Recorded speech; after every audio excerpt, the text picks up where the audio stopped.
Hello everyone, Avaira is here. Let's continue Pillars of Eternity. Why you... okay, some updates. So, I finally mentioned... Why it's so loud? Just be calm. So, yeah, Heart Song, the only available part of the Twin Elves. And Twin Elves, as far as I understand, is the Glanfatan city. Holy city, something like this. So, and now if I understand correctly, Defiance Bay also became available. I'm not sure why, but somehow. So it's actually partly good that I spend all this time in DLCs. Now I can feel the time actually flow. Because otherwise that would be a bit weird that the city just closed, city on fire, people run around, killing each other and so on. And whoosh, and everything is fine. So probably it's okay that I spend a lot of time in DLCs. Now it feels more adequate. The defense bay is available. So it also means that I need to visit it. Maybe not right now, but okay. So, let me check the quests. I remember that I need to speak with someone who can give me permission to go in other places. And he should be in this long house. Yeah, by the way, it's all... Yeah, this is not The Witcher. The plus of The Witcher, that you can see every single update on every single quest. Or any part of information, because it's all actually part of the quest. It's all more important and you can see it. I can see it there.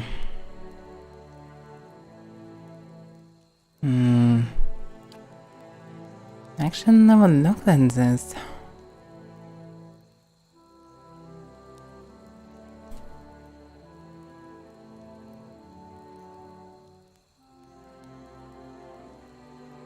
Yeah, so it looks like I can see every vision with Tails. In the wilderness you encountered a vision of Tails. He wanted to know how you knew a heretic woman who like you was from Kratom. You explained that you had never met the heretic before.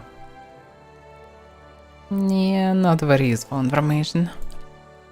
Alright. Hopefully I remember well. Anyway, we can just move around and speak with everyone. Yeah, this is a market where I should be careful. This is the passage of the Sphinx.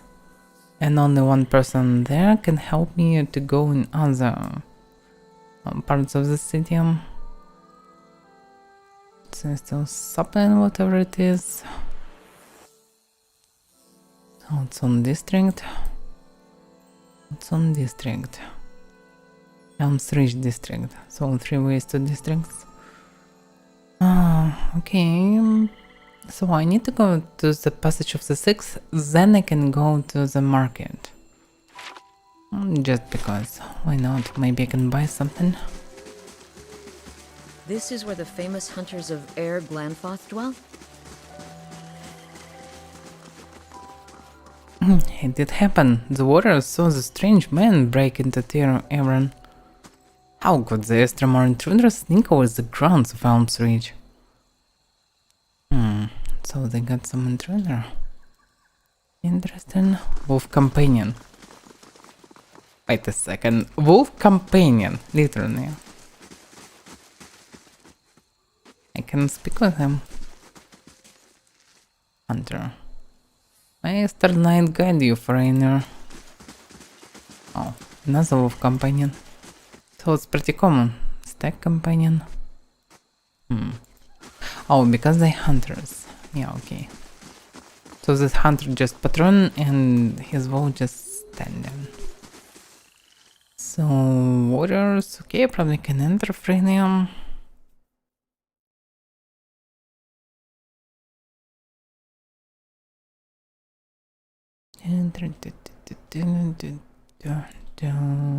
Tribesmen's, tribeswoman. Looks like a museum. The 3 tusks still there. Yeah, this sounds familiar. The twice split arrows.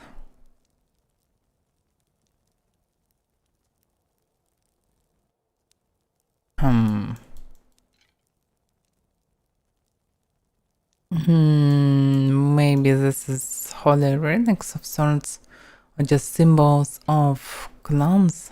Damn, this damn skull flying around. Yes, I'm sure the Anamphata will not commune together for a season at least.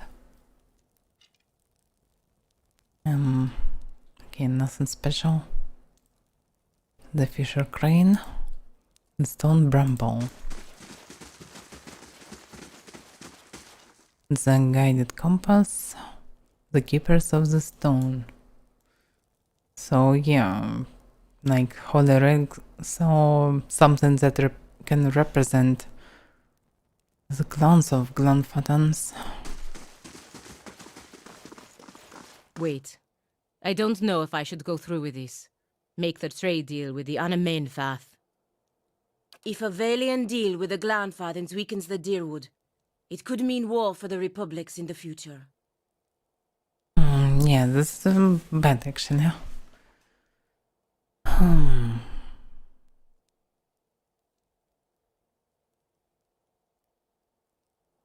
Okay, what other options do you have? I could put the idea in the Anamenfath's head that the Republics are not interested in exclusive trade, but limited trade of goods that they do not already trade with the Deerwoodens.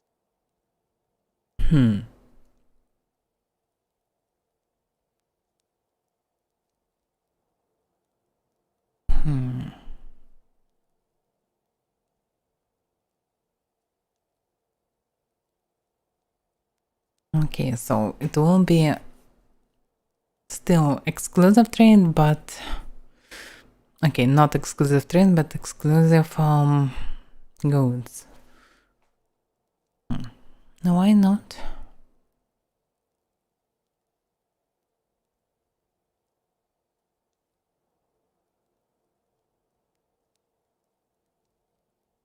Yeah, I think this is not the worst decision.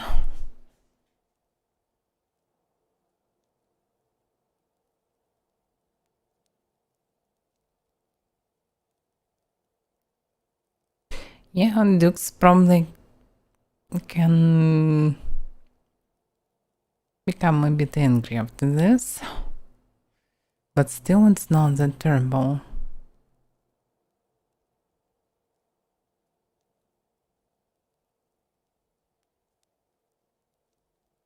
Okay, anyway, I can protect Pangina probably, so yeah, it's the right thing to do. The Derodans are at the mercy of the Republics, and they don't even know it. Your actions today can prevent further suffering. She nods her head resentfully. Greater good or lesser evil. Hard to say exactly, but let's go through it. He's around. Another Estramore. What do you want? A middle-aged Oron woman stands at the back of the longhouse, an expression of irritation on her narrow features. As you approach, she takes a decisive step toward you. Again in the unseen. Careful, this woman's young for an elder, and looking to prove herself, I think. So she can be harsh.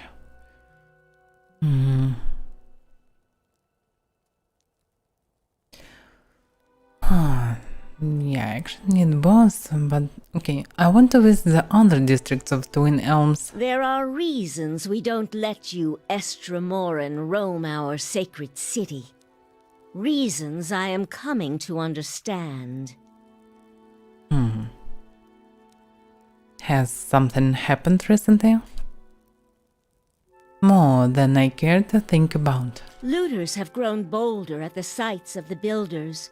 The people of Defiance Bay set fire to their own city. And every week, the 3 Tusk Stelgar bring news of more desperate settlers pushing at our borders, trying to escape their plague of Anolfane children. The same problem?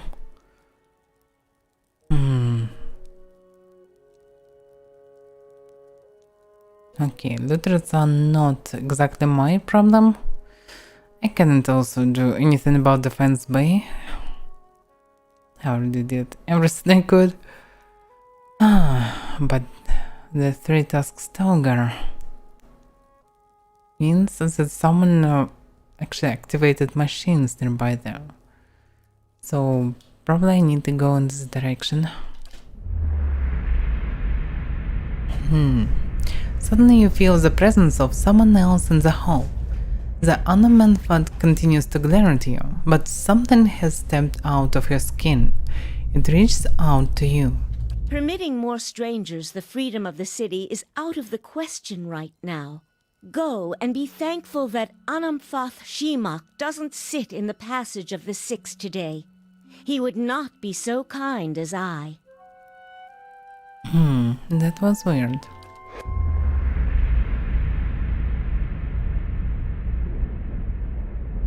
What's going on? A vision of an Oron man appears near battle. He has the same green-brown fur and hazel eyes as she does. Help me reason with them. He points behind you. Turning, you see the ghostly shapes of 5 other Anamfata.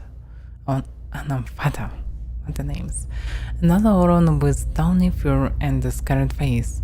A frowning dwarf, a black-furred Oron, and 2 elves.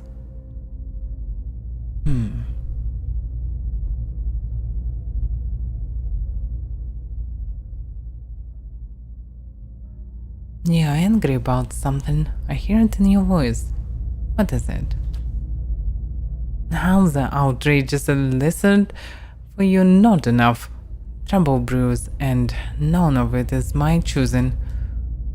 The spectral Oron takes another step from him, setting his foot down with a slow, heavy motion. Tendrils of essence strain between them, and he grimaces and leans forward, as if struggling against a gale. The angry Anamenfad winks. War. The spectral Oron's voice is rasping croak. They headed for war. Reminds them of Feral's warning. Feral's warning?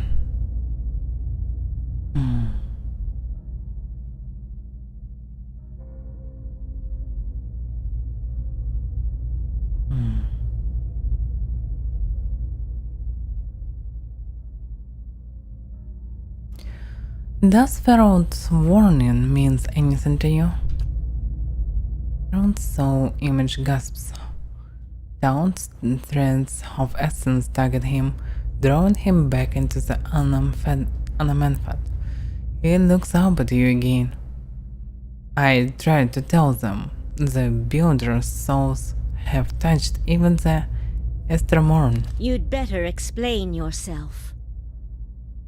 The 2 attendant tribesmen looks from the Anamenfad to you, their swords hands ready. Fascinated people snarls.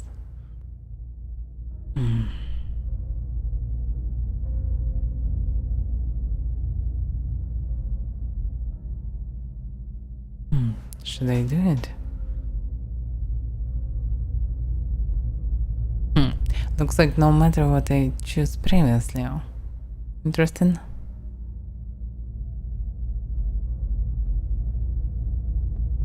There are other souls in this place, and in you. You must listen to them. Listen to what?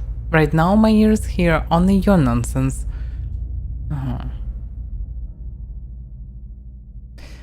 Alright, let's just pronounce it.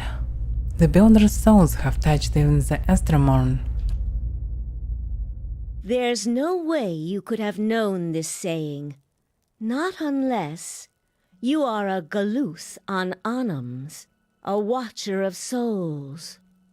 Okay, this either makes things complicated or makes it easier. She gasps as the last of her own soul fades back into her. The tribesmen gape at you.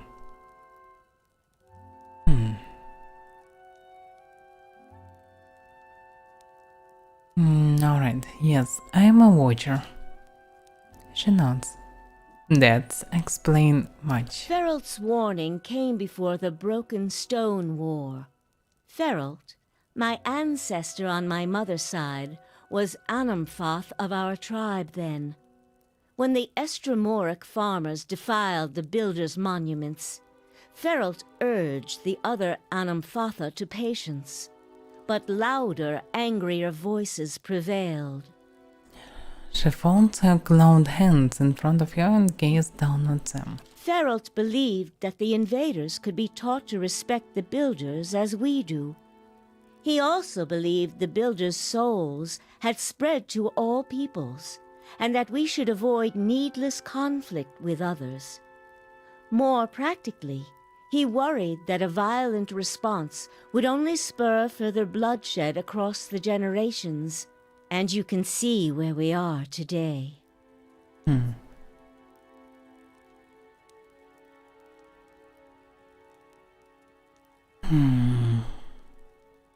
It still doesn't help. What do you mean? While Feralt's words were shrewd, they were ignored back then. Simply remembering his warning now will not undo the wars and the changes that the years have seen. There is blood on these stones, and that is all anyone remembers now. An image of a polished Andra cube flashes into your mind. There is writing on the sides, but the image is too faint for you to read it. The Anamantfant turns away from you and looks at the ground, now in a pointed claw.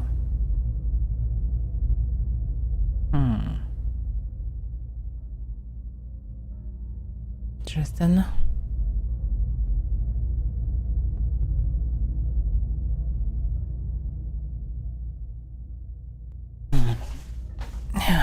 Damn it. I don't fully understand what's going on. What all this cube? Why all this ghosts? So many unknown terms and names.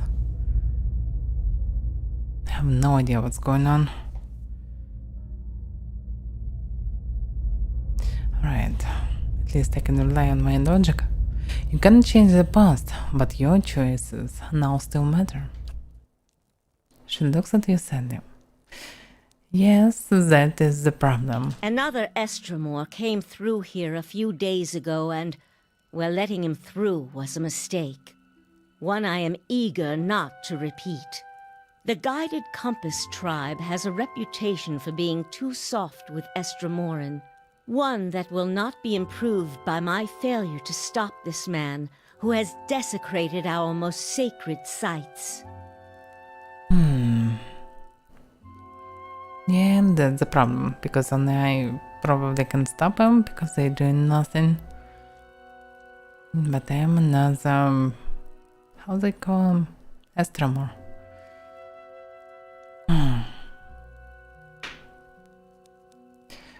Alright, but to be just honest.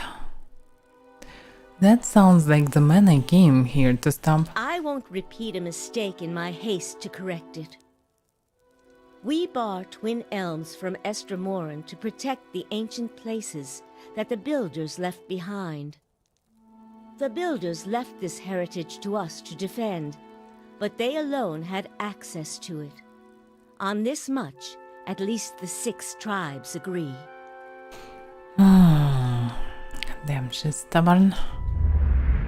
You again see the polished Andra cornerstone in your mind.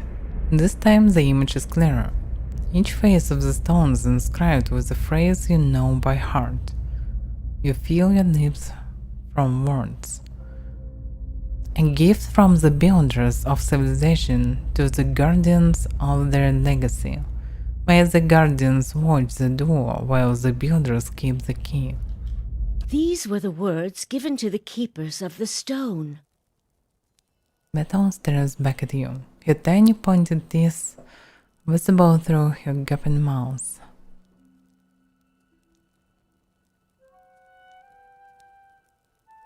And what do they mean?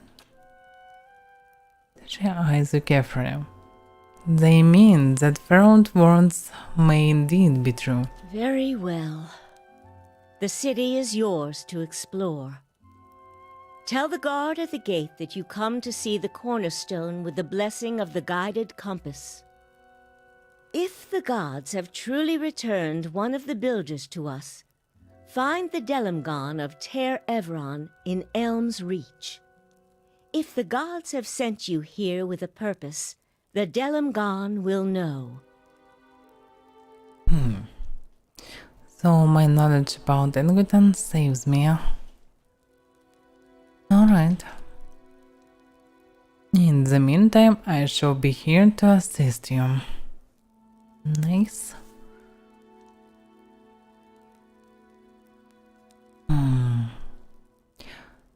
Tell me about 6 tribes. Glanfadan society is divided into tribes, which are further divided into clans. Each tribe is united by a particular history or way of life, and clans are communities of families that live together. In truth, there are more than 6 tribes, but the 6 largest have traditionally led the others. Each of the 6 has a seat here in the Passage of the Six, where we discuss matters of common interest. You saw, for instance, the debate that occurred before the Broken Stone War. She gives a hesitant look. The 6 tribes are the Keepers of the Stone, Fisher's Crane, 3-Tusked Stalker, Stone Bramble, 2 Split Arrows, and, of course, the Guided Compass.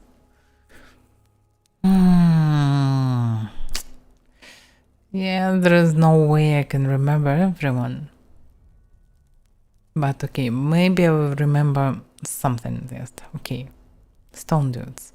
Keepers of the Stone. Who are they? They are the first and oldest of the tribes.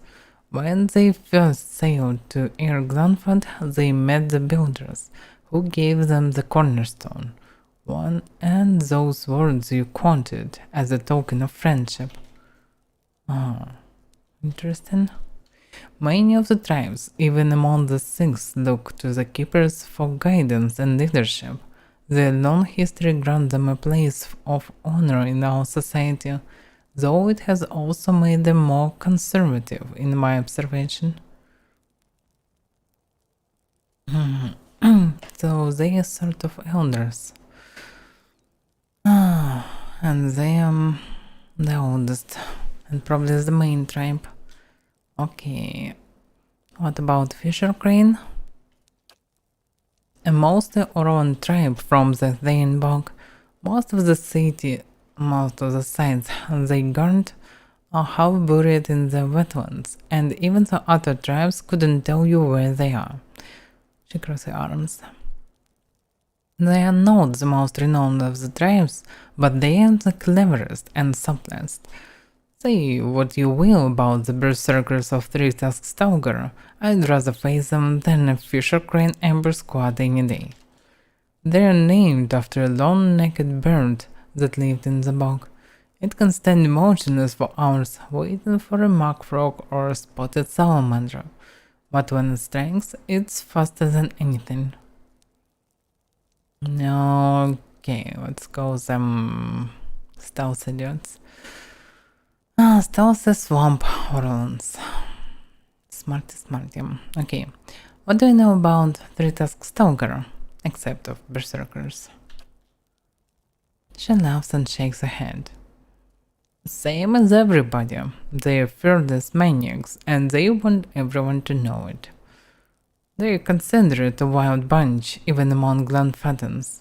Many of their territories have seen the most conflict with the Estramorn, and they don't forget it. They don't want anyone else to, either. They inflicted and bore some of the heaviest casualties in the wars with the Estramorn.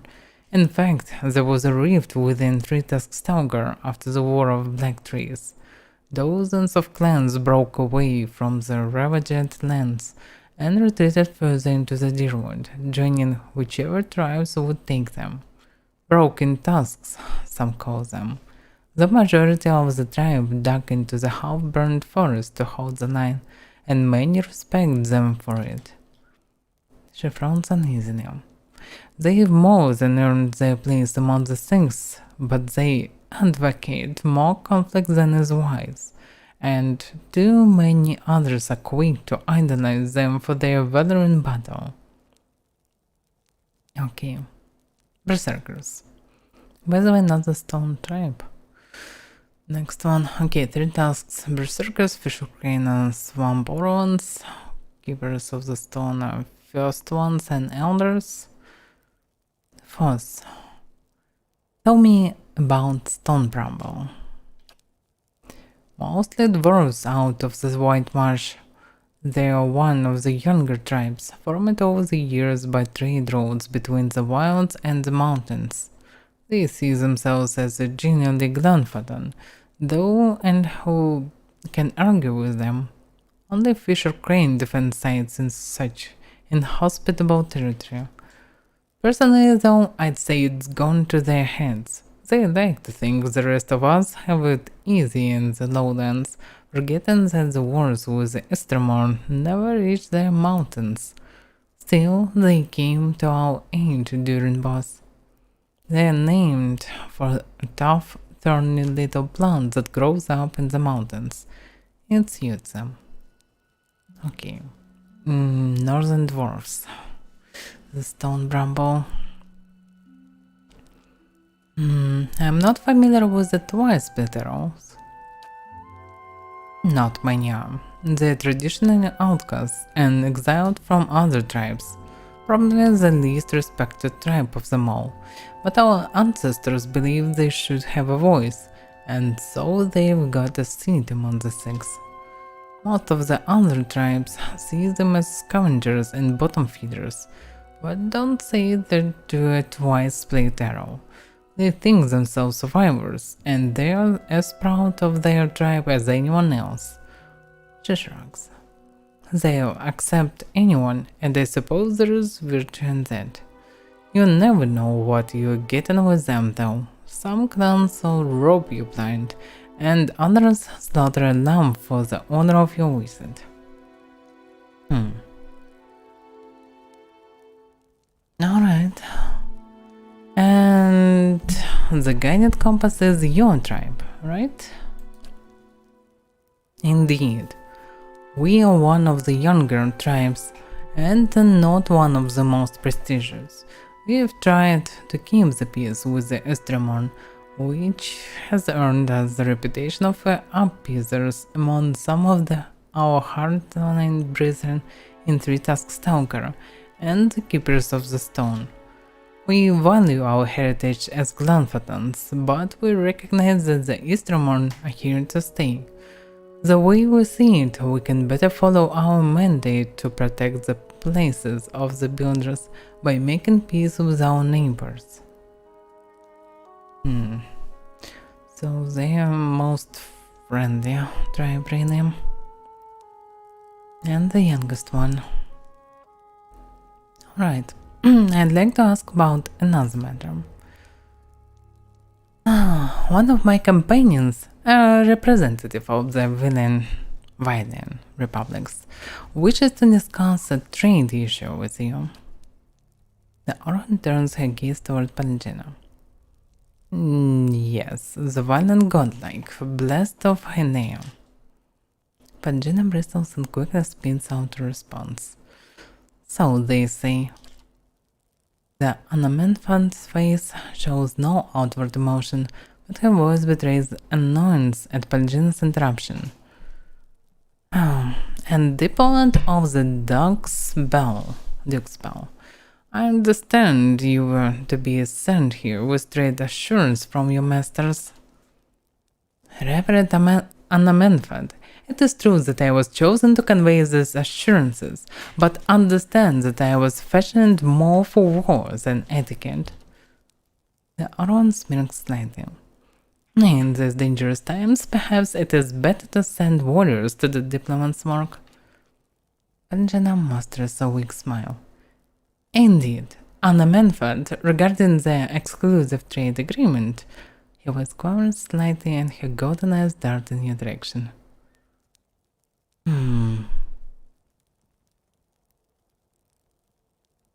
Alright, what's not hand smiling warmly?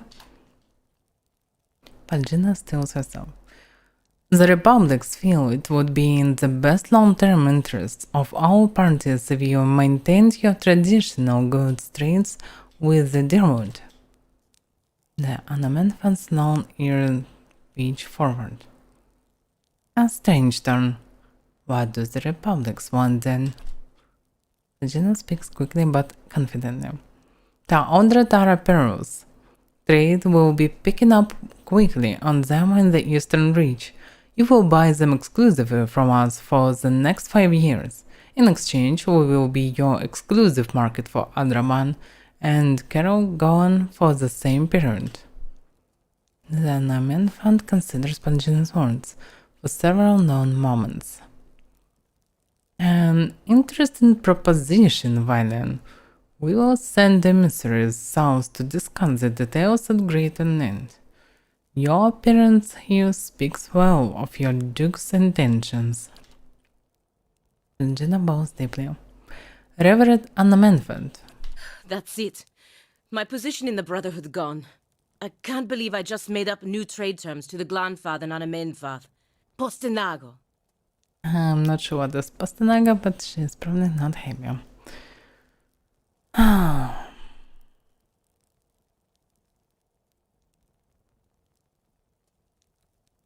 Pangina, you did the right thing for the Republics. Even if the Dukes can't see it from their vantage, you can deal with their disapproval later. Verus. They have a saying in Biajepe. New gold clears even the oldest debts. If I'm right, all will be forgiven.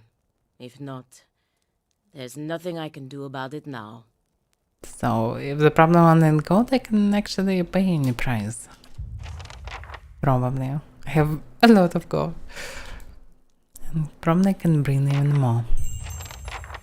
The dragon's skull is brown with age and polished smooth. Oh, I misclicked. So the quest is finished. Alright. Paulina changed the terms of the trade agreement the Dukes in the Vianen Republics had given her, preventing the Republics from stealing the Glanfadan trade. In doing so, she preserved relations between the Deerwood and the Republics. What if the Republics ultimately gain nothing from this deal, but Agena will lose her position in her order? Logically, they will get something from this. Alright. Speak with the Delimgan at Ter Evron in Elm's Ridge. So I need to Elm's Ridge. Okay. Can be worth them.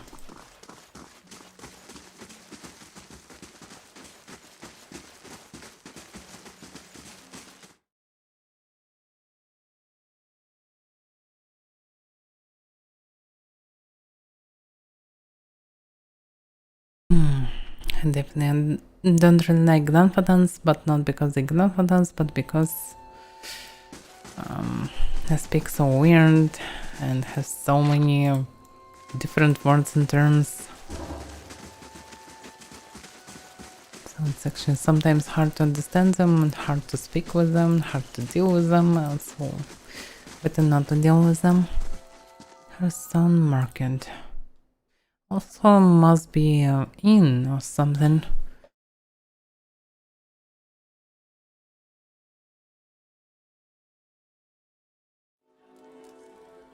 No, maybe it will be there. No, it's just a small building.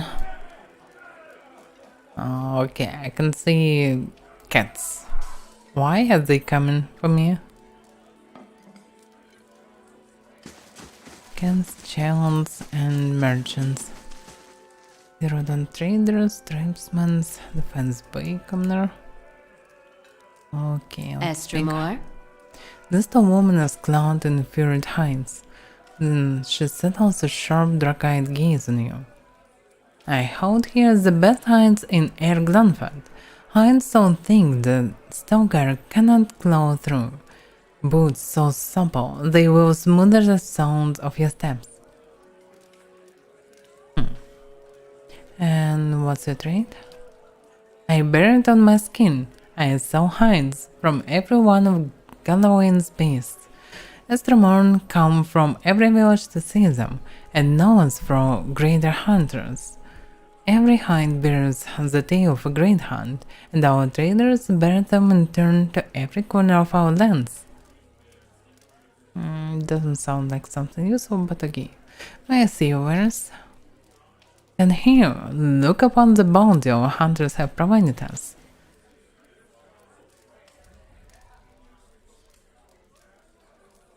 Okay, bunch of crap. I can probably sell my own crap.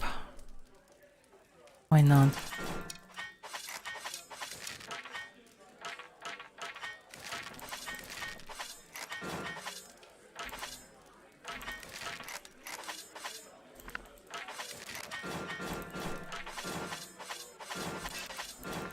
One day I will finish.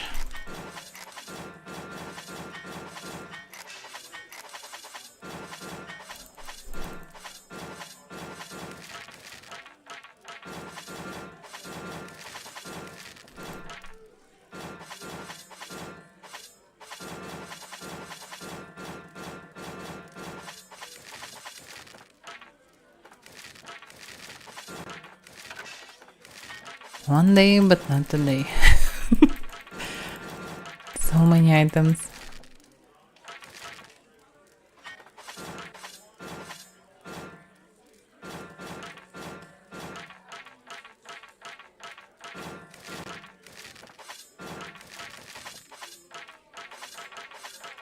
Just imagine. Almost every weapon was in someone's hands. So many deaths. All these weapons from in this dungeon.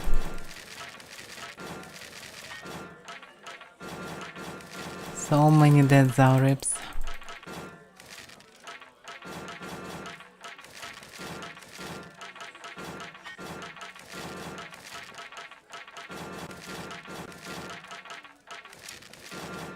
It's like I'm killing them again. So many clicks.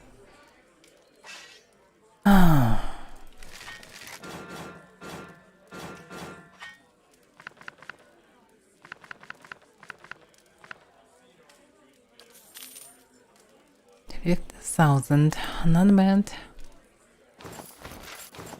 Now it's time for armor.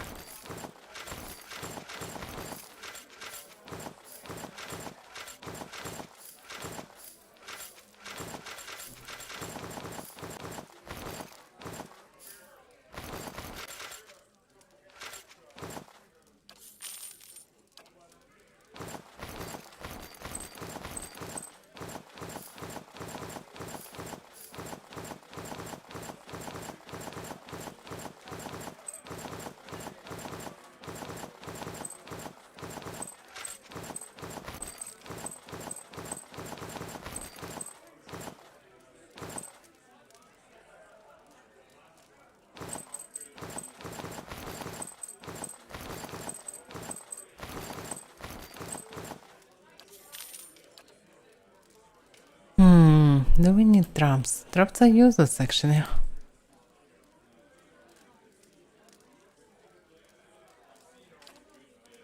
Surprised I am skipping this category by scrolling.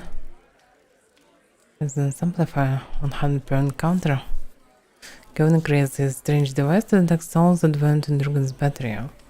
In a previous knife, it sends out a pulse of energy generated by memories from soul fragments going unconnected. Is the device address shard. The individual's dormant lives resonates with the echo by momentarily pushing forward through the present knife sea of consciousness. The subject are not aware of what is happening, but the disturbance can be perceived through special lenses or lacking the eyes of a watcher.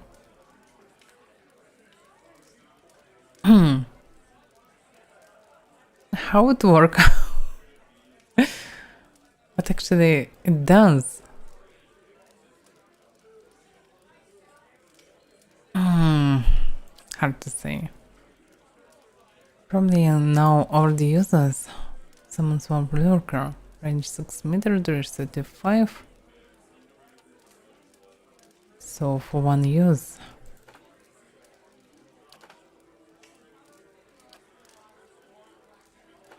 You can press space. Okay, petrification trap in theory can be. Oh, it still uses. I will not use it.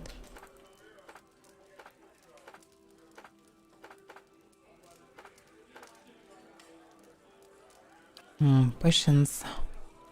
Okay, some potions in theory can be useful. Yeah, I'm not sure about books. What zombie?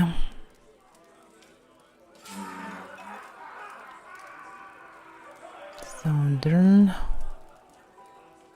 A heavy old scent emanates from the hinds. The fine-grained wood of the shells has been polished to a smooth finish. Builder's wisdom to you. The thick-framed woman smiles broadly as they approach. Ah, I see that you heard it. A good blade has a voice, and it sings to its wielder. What weapon called you forward? Just let me see where's. Look all you wish, my weapons are the pride of Glanford. Let's see. No, okay, club, 20% of damage restored his endurance. Superb. Everything is cool except of the base of the item. So even after superb, it still sucks. Star Connor. Attacks can stun on crits. This can be useful. 10% damage is burn. Melee does minor missiles and critical hit. Okay, this one has very shitty damage, but interesting bonuses on crits. They need enormously high accuracy. And no one need this. Warhammer with just additional attack speed. Oh, this is oriented on hit. Not that bad, but no one really need. It's a Warhammer one-handed. Okay.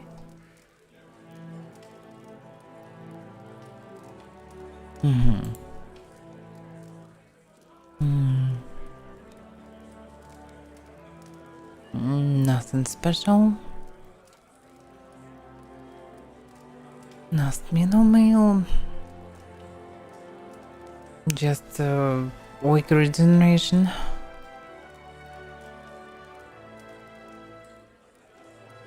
Let's do the perception. We don't need it.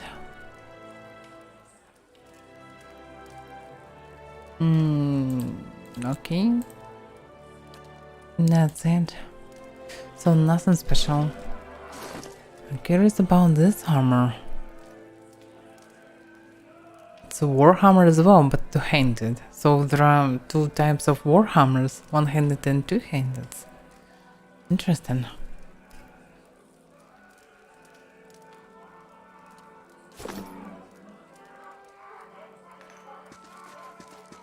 Hail, Estermore.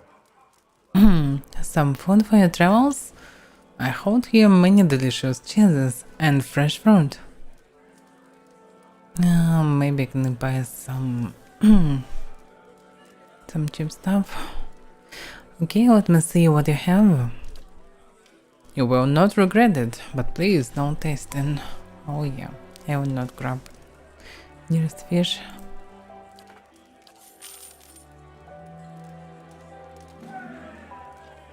So as I expected nothing to buy. Estremore. An old Elven woman clothed in thick robes beckons you to approach. Welcome, foreigner, welcome!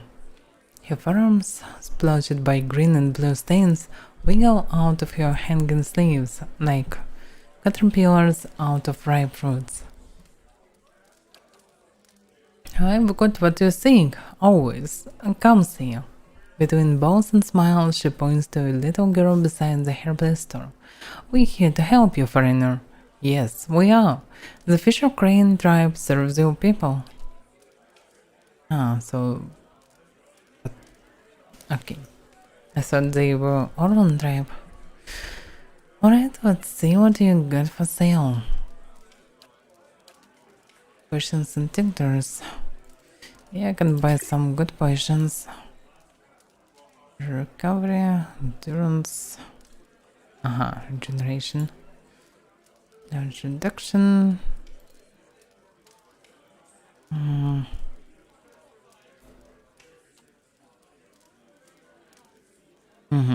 I can buy jewels. Not some other parts. Actually, I don't need this crap.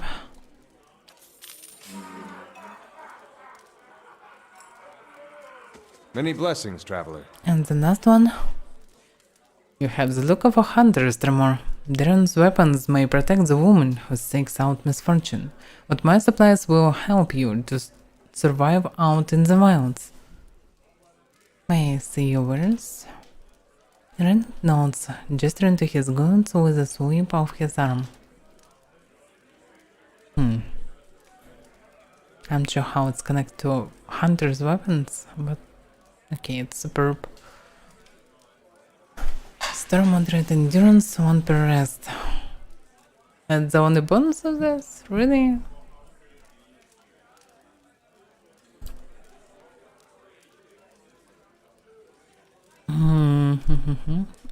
Grace convert to hints, damage reduction bypass.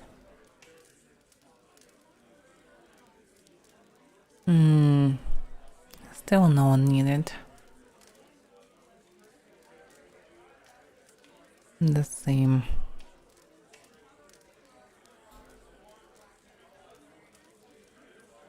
Grant's fireball. Meh.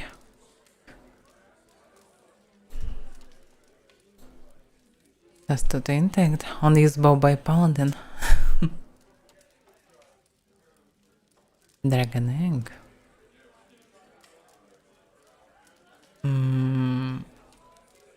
Yeah, I doubt that I can use it in crowd.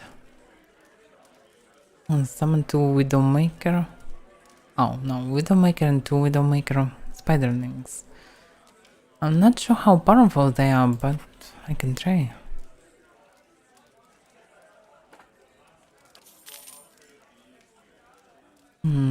Okay.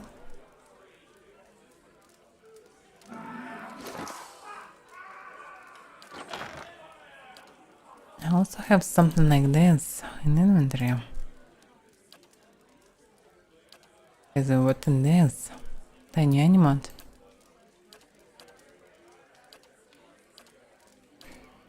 Where it should be.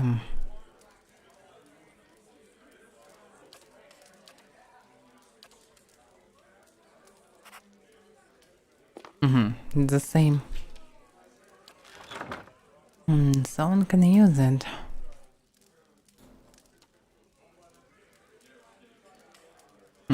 Can use it.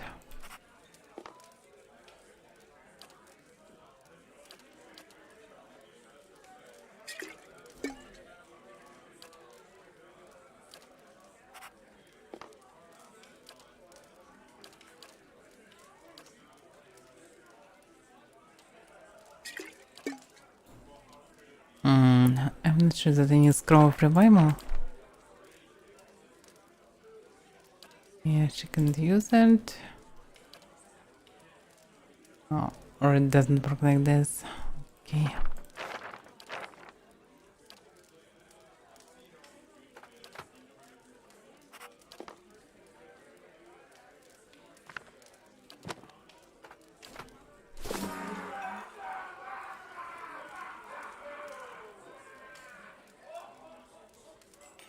So, nothing to do here anymore.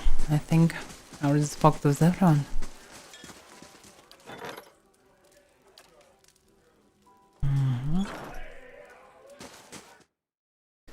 So, and to check around, probably is nothing to do here.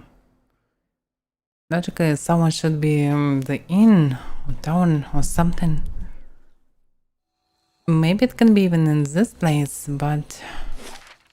Do you still have family living in the Deerwood, Eder? No, not these days. Parents left the country years back during the purges. I think about them a lot. It's a shame you and your family suffered, even after the Saints' War ended. You Deerwoodens certainly have a knack for holding on to old grudges.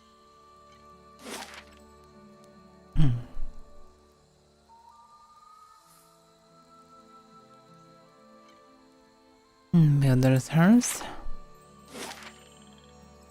I probably anyway need to go and look at this.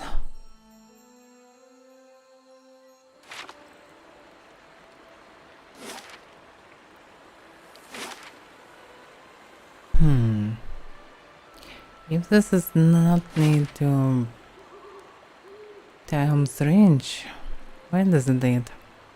There's still something. I probably need to check both places. Okay. Let's go.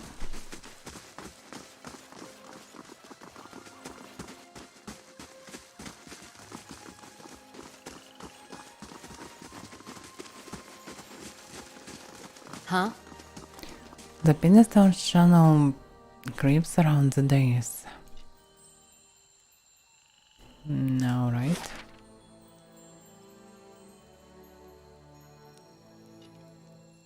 Okay, I'm not sure what to do here anymore, so let's go and check this.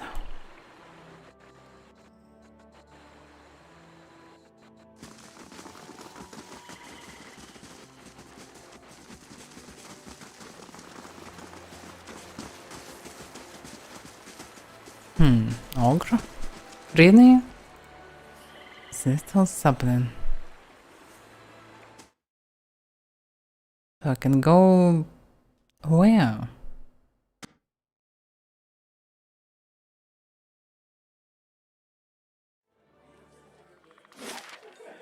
So yeah, this is the town and the inn. It was a very strange entrance.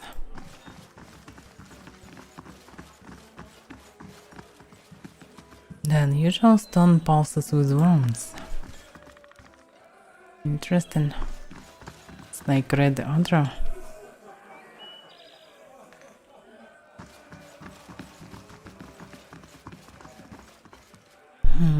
I don't see anyone special. Gods keep you. A middle-aged Elven man stands behind the counter of the inn. He has a warm, open face and smiles pleasantly in greetings as you approach. Welcome, welcome. I'm always glad to see a new face. Take a seat where you like, my friend. It seems to me you walked a long road. All are welcome here, and those with interesting stories most welcome of all.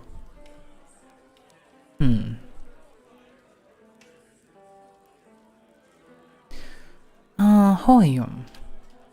My name is Eletherion. They call me Haggard Shoes, for all the walking I used to do and all the boots I wore down. But those days are well behind me. My eyes have seen a great deal, and now my ears get their fill from the travelers who come through here. I'm always glad to see a new face. Take a seat where you like, my friend. It seems to me you walked a long road. Oh, welcome here. And yeah, okay, the same stuff. And tell me about this place. Of course. And the Terran face brightens. I founded the inn many years ago, but in many ways its tale begins much earlier. It was while I was returned from a long journey south that I first heard the story of the tree upon which this inn rests. Hundreds of years ago, a strange event occurred. The sky was troubled that night, with many stars falling across the sky. and one of those same stars began to plummet instead towards Yora. It fell here, striking a young tree and burying itself within it like a fiery heart. But the tree survived, and over the years it grew and grew twice as big as its fellows in half the time, until it reached the size you see now, and grew no more.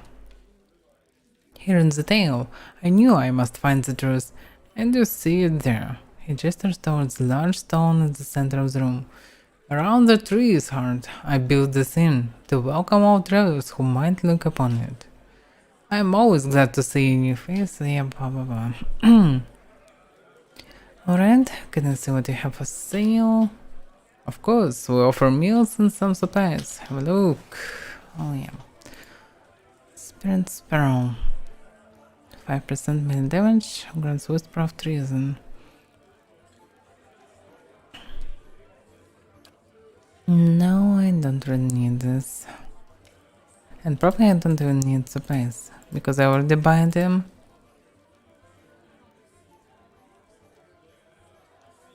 Okay, what about rooms? Resolve Survival, Might Constitution Resolve. Okay, Might Constitution Resolve probably better, maybe it.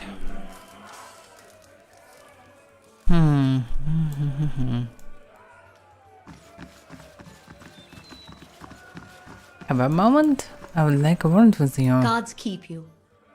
A slender woman in dusty leathers locks eyes with you. It's good to see someone from more civilized lands around here. Your unkempt hair sprouted in wavy black tufts. Despite the fine features that come to your face, a cleft chin completes your boyish appearance. I am learning firsthand the many shortcomings of Glenfatton's hospitality. Oh, firsthand, yeah. And those hands come to rest on the pommel of a lonely stag, cinched low on her hip. I can almost forgive the hostility toward outsiders, but the temporary taverns and this watered-down drinks, inexcusable. I hope I don't seem too forward, but I need to help my friends, and you look like the right person for the job. A slight smile carved a dimple on her cheek. Which is to say, you are not Glenfatton, making you the closest thing I've got to an ally in this paranoid land. She gives a coquettish sideways glance. And allies, well, they help each other, do they not? What help do you need? My friends have drawn some unwanted attention. Gwyneth looks to both sides, scanning for uninvited listeners. Glenfatton scouts, and not just any mob of local zealots, the Fangs. Supposed to let the name settle in the air. The Fangs are a brutal, relentless bunch, eager to make an example of troublesome outsiders. As for why I need your help, her smile widens as she speaks. I need someone to warn the expedition that trouble is coming, and I need someone ready to fight if it comes to that. She taps her hand on the pommel of her ascot. With any luck, we'll reach my friends before the Fangs do, but if not, the Fangs have a reputation to uphold, so this might require spilling blood.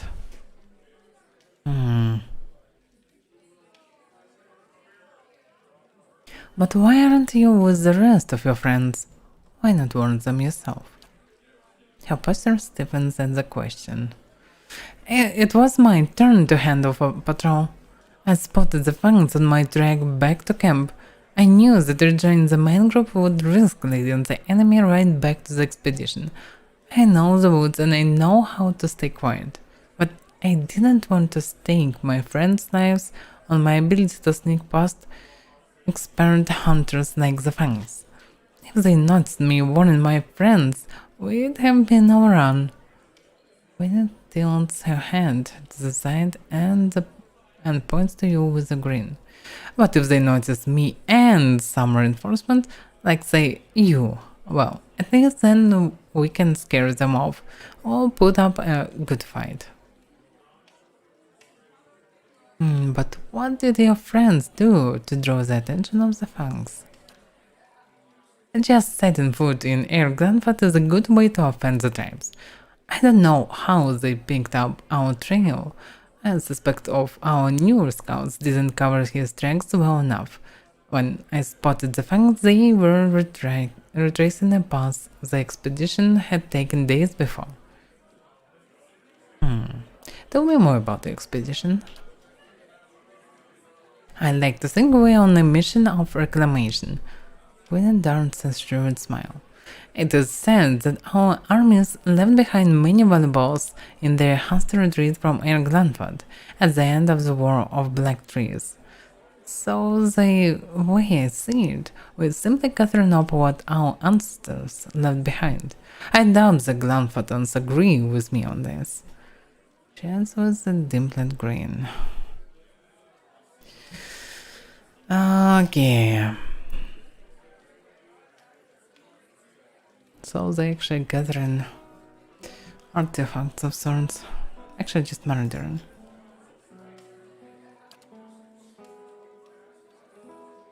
My expedition set out from Defiance Bay, heading directly east across into Glenfordon lands. I split off once we arrived at the Bale, the natural frontier between our nations.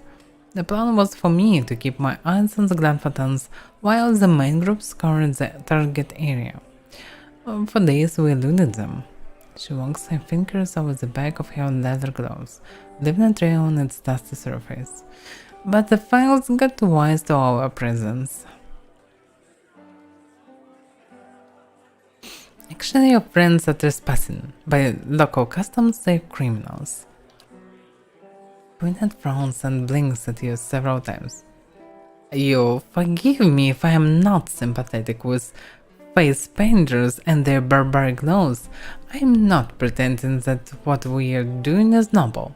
I just don't believe trespassing is a crime that warrants execution. Here I can agree. Alright, I'll help you warn the expedition.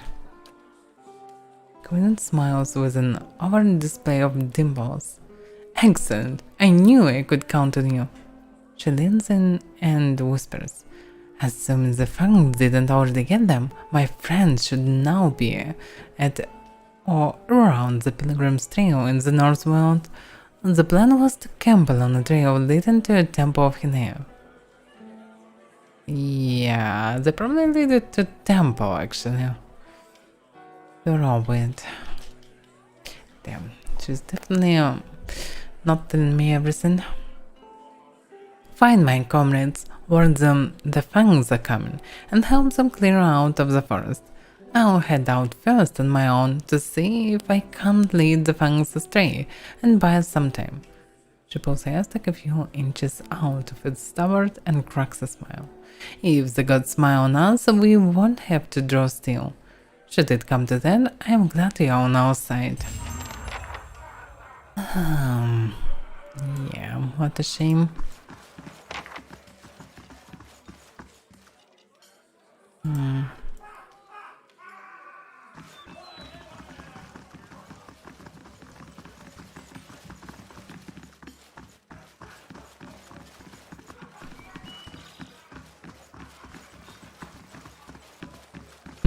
Bunch of monks. Oh, these monks. Yeah, I probably need deliverers in that town. How do you do? The monk massages his temples, his face buried in his palm. As you approach, he looks up. This room needs a proper door, he mutters. My brothers and I rented the space that we may have some measure of privacy in this foreign land. Perhaps you could find another room here in the inn. No, because I saw only 2 rooms and both are already busy, already filled with people. Who are you? Briefly opening his mouth to answer, the monk swallows his words. He looks you up and down, carefully choosing his response. My brothers and I were having a private discussion in a room we rented for our use. Please, there is a tavern full of people who would provide you with the banter you seek. And what brings your order to this place? We travel where the teachings take us. The monk mutters, his voice low and measured. Not that it is any of your business. They were suspicious monks, but yeah, they actually can be private as well, why not? Alright. I met another monk in robes like your own. He died of his wounds right as I found him. The monk's eyes widen, his fist growing a cracking barrage of popping joints. Robes like ours, you say?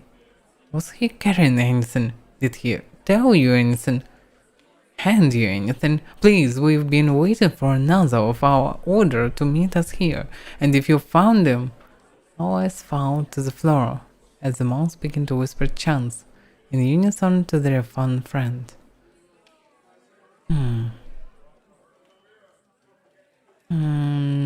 Alright, let's be honest. And show him the message. He gave me this missive. Hand me that. The monk exclaims as he snatches the missive from your grasp. Almost immediately his face turns red. I mean, please, this is of great importance. Weakens the seal, the monk unrolls the handwritten scroll contained within and quickly reads the message. His lips breathlessly mouthing the text. He turns to address his brothers. My brethren, the Archmartyr has sent word. At long last, we now have what we need. Thank you, stranger. The monk stands folding his hands in front of him as he bows deeply. Your honest soul is to be applauded. I admit I was surprised when you handed me the message. I expected the seals to be broken. The monk turns red, his face smiling for the first time. I am glad to see common decency is not yet lost from this world. He reaches into the folds of his robes. Your honesty must be rewarded.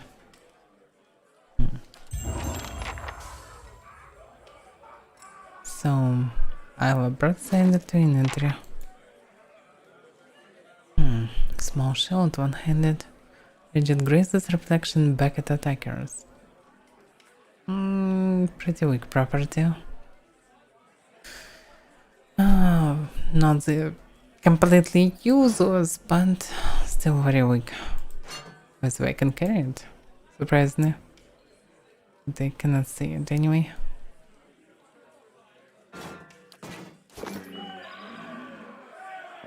Alright. Hopefully I didn't fail something, but if people can pay for honesty, it's probably they're good enough. So, nothing to do here.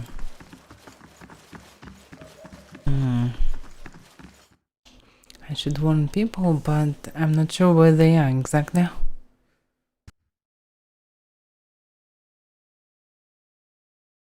I'm not sure that I already saw this location.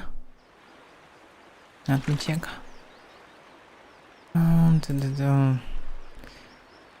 Okay, Gwyneth, the Rodan Scout, has come to Twin Elves to find help for her friends, who are on an expedition to recover lost artifacts. Though the group hasn't been directly confronted by the Glenfatans yet, Gwyneth was on patrol and discovered the local sentries have already got scent of her expedition. Gwyneth asked me to warn her mercenary companions about the impending danger, while she attempts to thwart the scouting efforts of the pressing Glenfatans.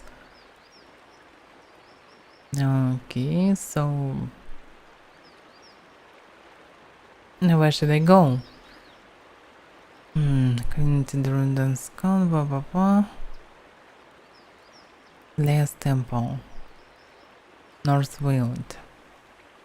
I don't remember that I saw this place. Oh, yeah. I know it was there. It should be on the sounds from Elm's Reach. And something about temple, so probably there will be a temple. So I can do it later. I don't need to rush there anyway.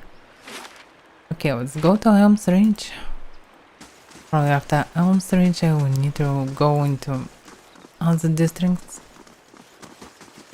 Because probably will be already too late to go into I'm sure.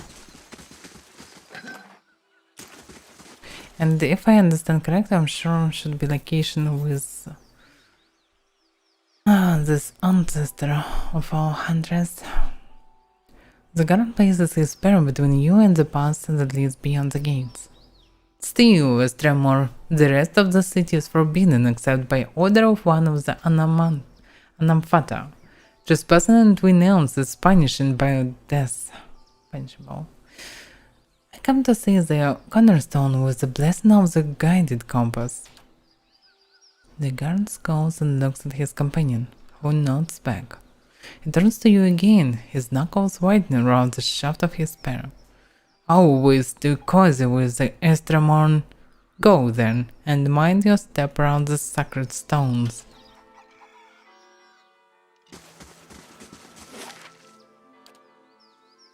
I probably should be careful. They definitely don't like outsiders.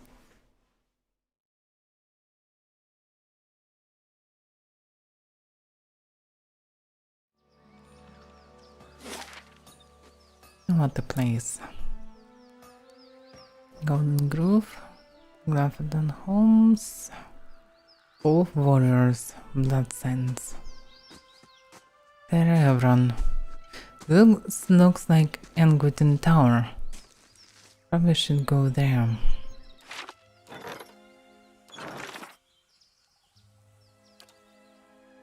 So yeah, speak with Demgon at Terevron in Elm's Reach.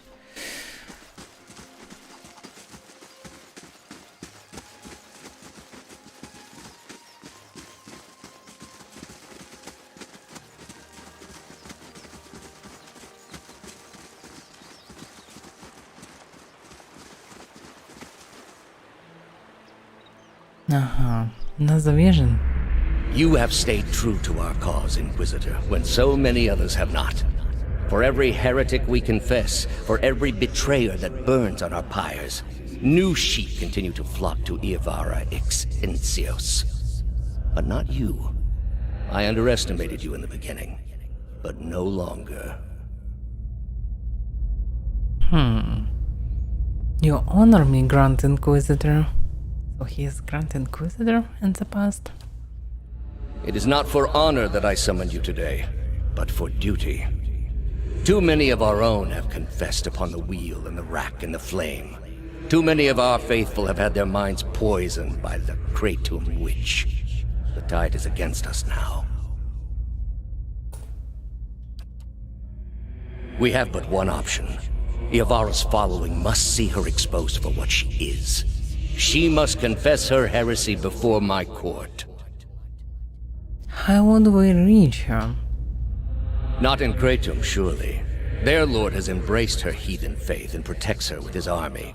But in Oceanus, things would be different. The king of Oceanus is a sinful man. We have helped him to see the error of his ways, and now he fears for his soul. He would pay any price for absolution. But how would we get Iovara to move to us, Oceanus? You have already done much for the Inquisition. I wouldn't ask this were there any other choice. Taos put his hand on your shoulder and vanished.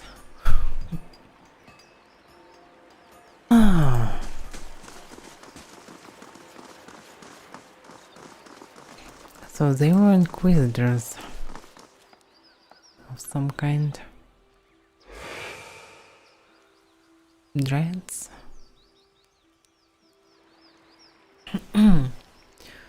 Two identical women seem to fade into view as they move away from the great trees that camouflage them.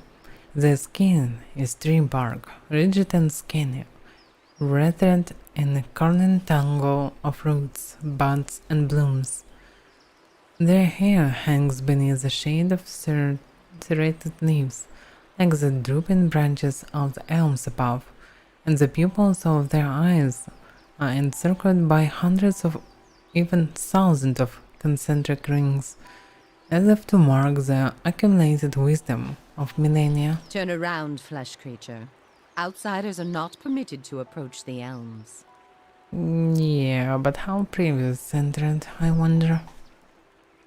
One of them extends its narrow roots toward you, that snakes and twists together to form something like an open hand, palm down. The other stares at you unblinking, and as her frown deepens, her face crinks. Do you not feel it, sister? Something familiar, an ancient soul, like the other one. Another defier, no doubt. Let us fell her and be troubled no more. It would pay the debt of her predecessor. So it would seem, Rhiannon. But we must not hasten to judgment. I see a different motive here. Different questions in these eyes. What of it, young trespasser? Is it as my sister says? Or are you here to stain this place with foul deeds? Good question.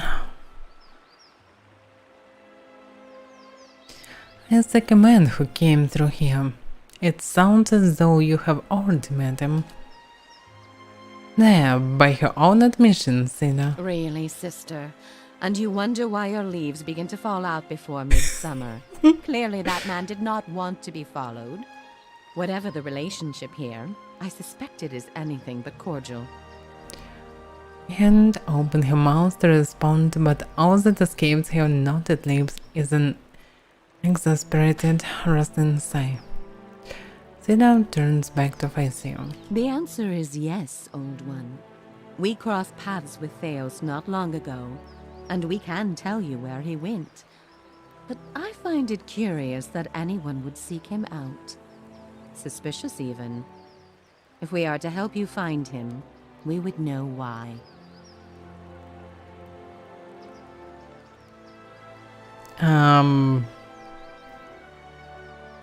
Why is the first one is honest variant? I can rephrase it like the world has a problem and the only way to fix it to kill this fucking Morn. But surprised I can say something like this.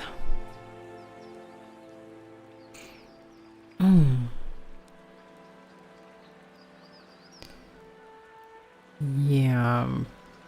Now, stopping him might end Wadewan's legacy. So that is the reason he passed this way. This is low, even for the leaden key. I told you we should have confronted him, Sheila.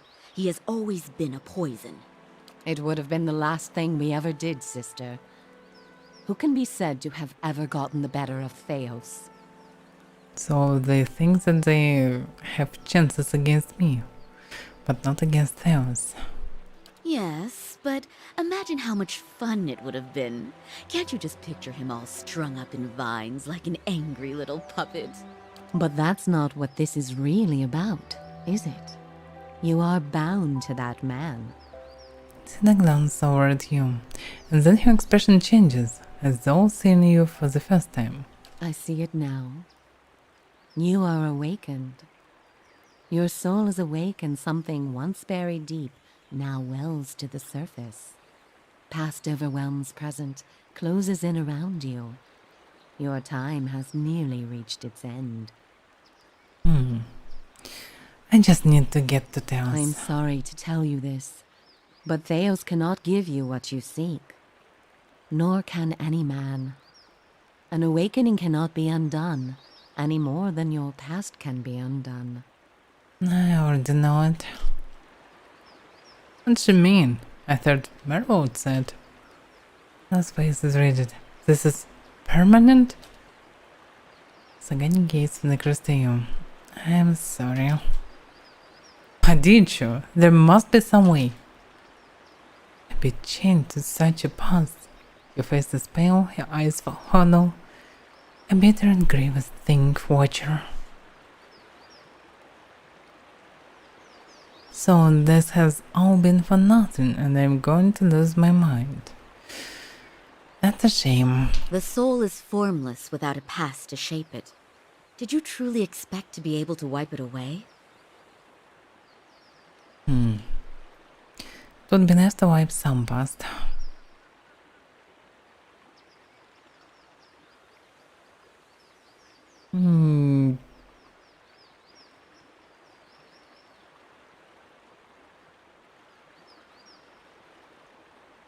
Alright. No, but I had hoped it would be something I could forget. A mercy, to be sure. But how can you grant mercy to a soul that has already judged it so guilty? However, as much as my sister speaks truly that there is no way back from an awakening, there may yet be a way forward. Would you agree, Shiva? Sheena? I would. Were the way not so likely to end in death.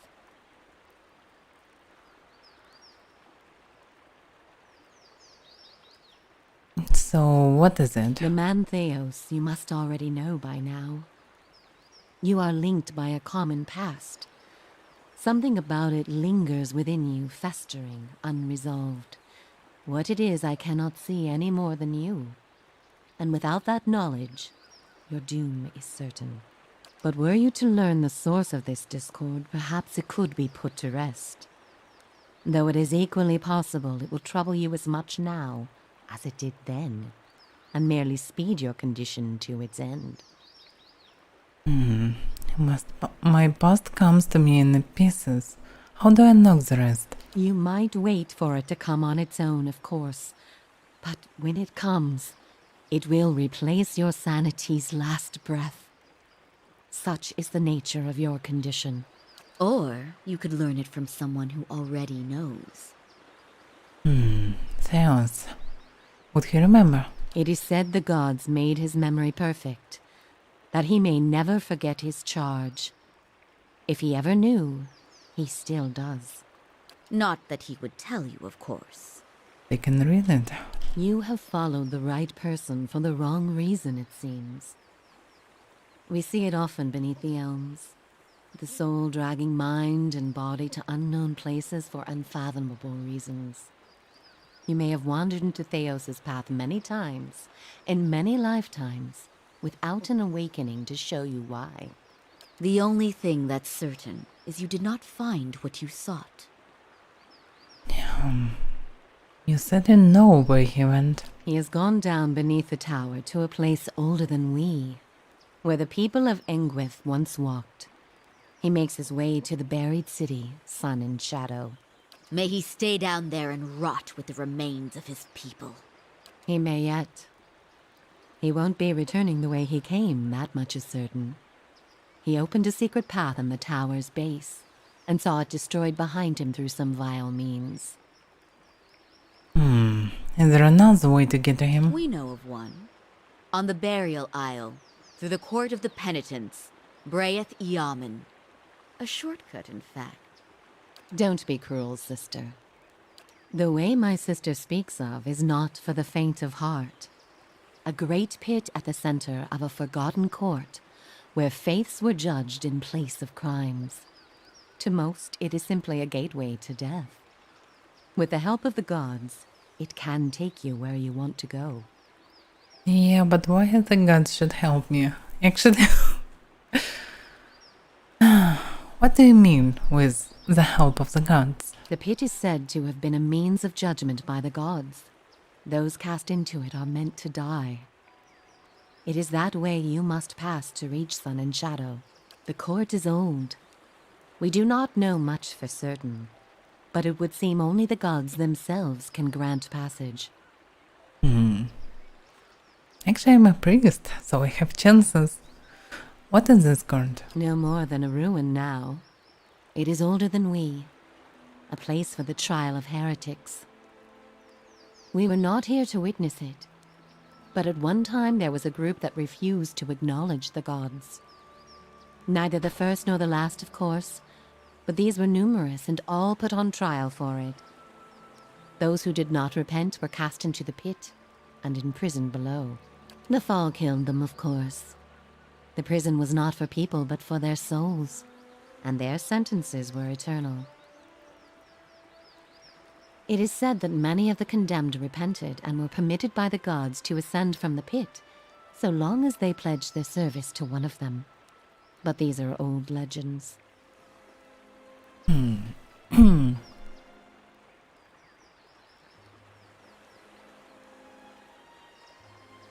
Actually, this place should contain a lot of souls.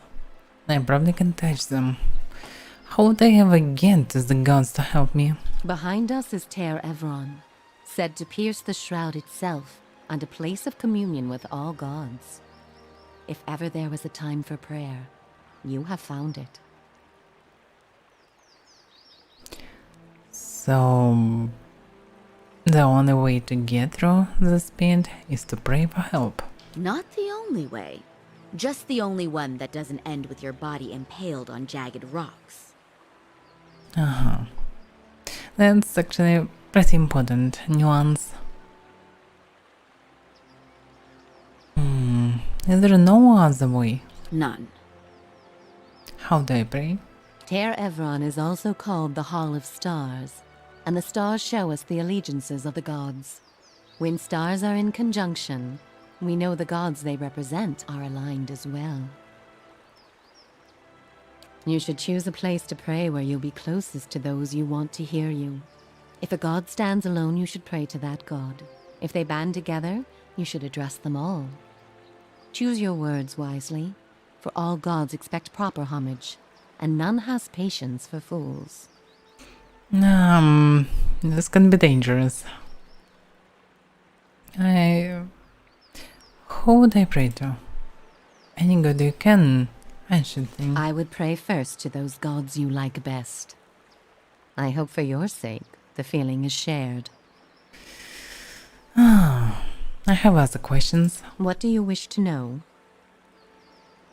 How did you know I was pursuing Theos? The same way that you are no doubt able to peer into the ether and experience the souls of others. It is something we are born with, some more, some less. A gift common to many creatures of the wilds. You share certain similarities with the man you pursue. For your sake, I pray they are few and of no consequence. You mentioned that people come to the realms without knowing why. A soul has a will of its own. Its needs and whims are seldom understood, but they follow them all the same. There is something about this place that reaches beyond our understanding, something like a beacon. The elms have a way of uniting souls that have been seeking one another, with or without their owner's awareness. Sometimes it is for love, sometimes for vengeance, sometimes for peace. Often it is for no reason we will ever know. In your case, let us hope it is for peace. Or vengeance.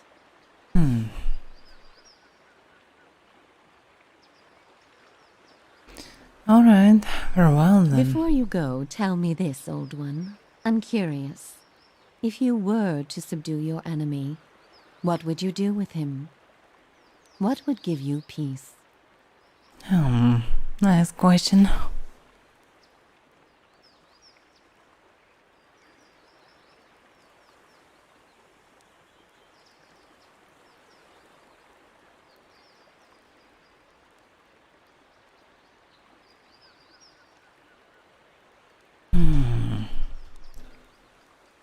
I wish to undo the harm he's caused. You would need to have twice as many lifetimes as he to repair his savage work. But perhaps there are strides they can make. All the same, think on this matter. Be assured in your course. In the end, it may mean all the difference, not just to his soul, but to yours. And be warned. Some questions have answers that can never be learned, and it is those that trouble the soul above all others. May you find an answer to yours.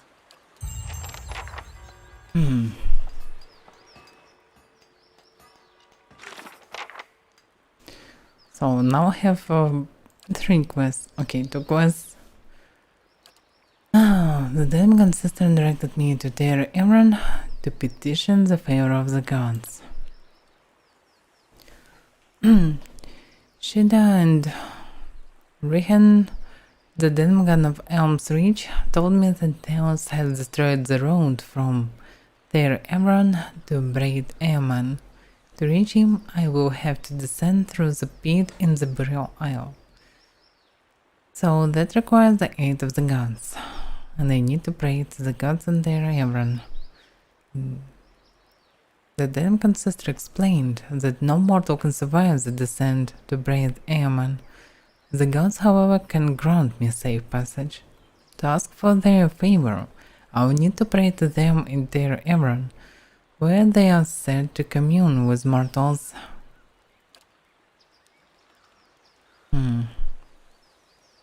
The demigod sister of Twin Elms knows that Theos has escaped into a subterranean pass to an incognito location called Sun and Shadow, blocking access behind him.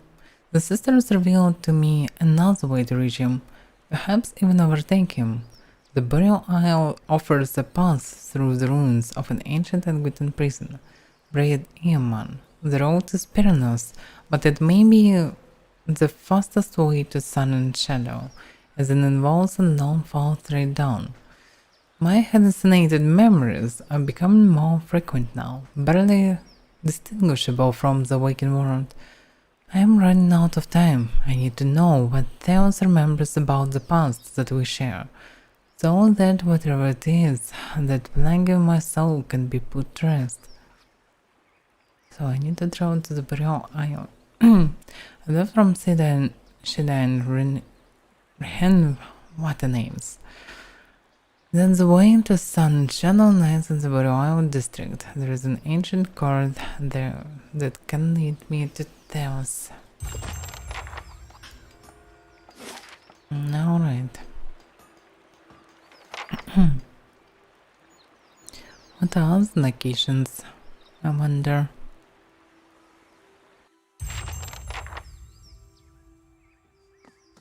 Did you hear that? About our awakenings being permanent? Yeah, shit happens.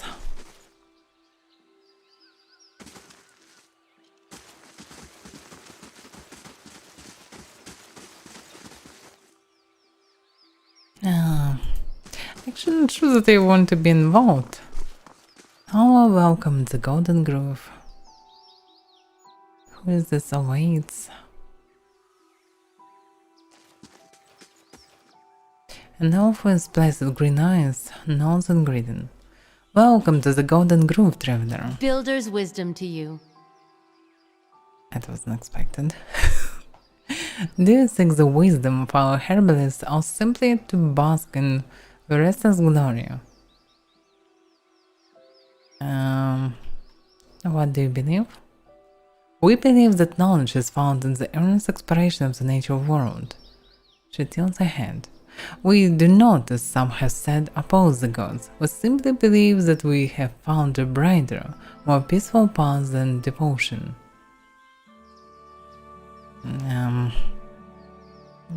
okay, I'm not sure that I want to know about them.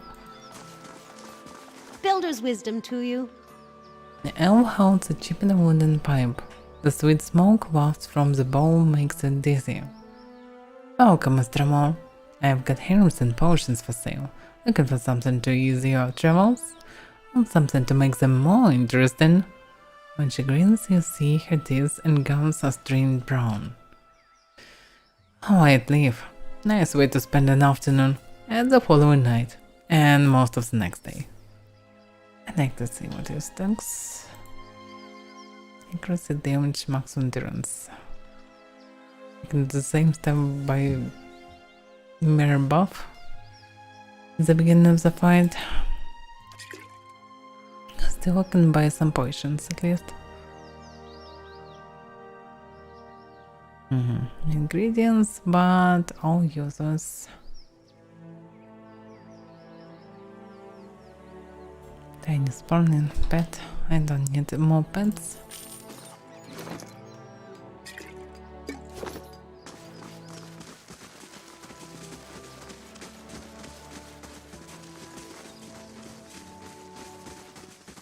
Okay, some druids.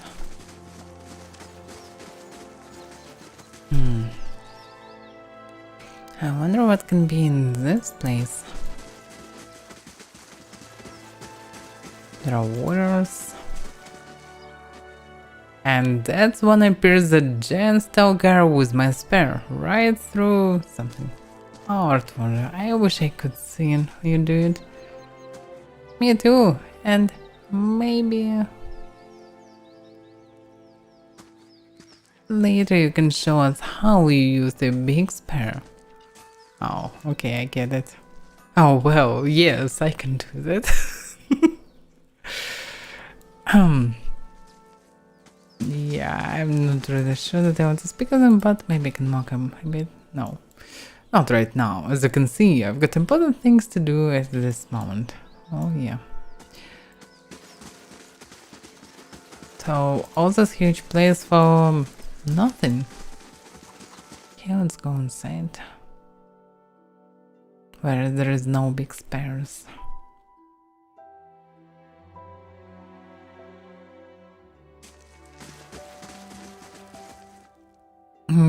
Yes, I expected bunch of 3-task dudes.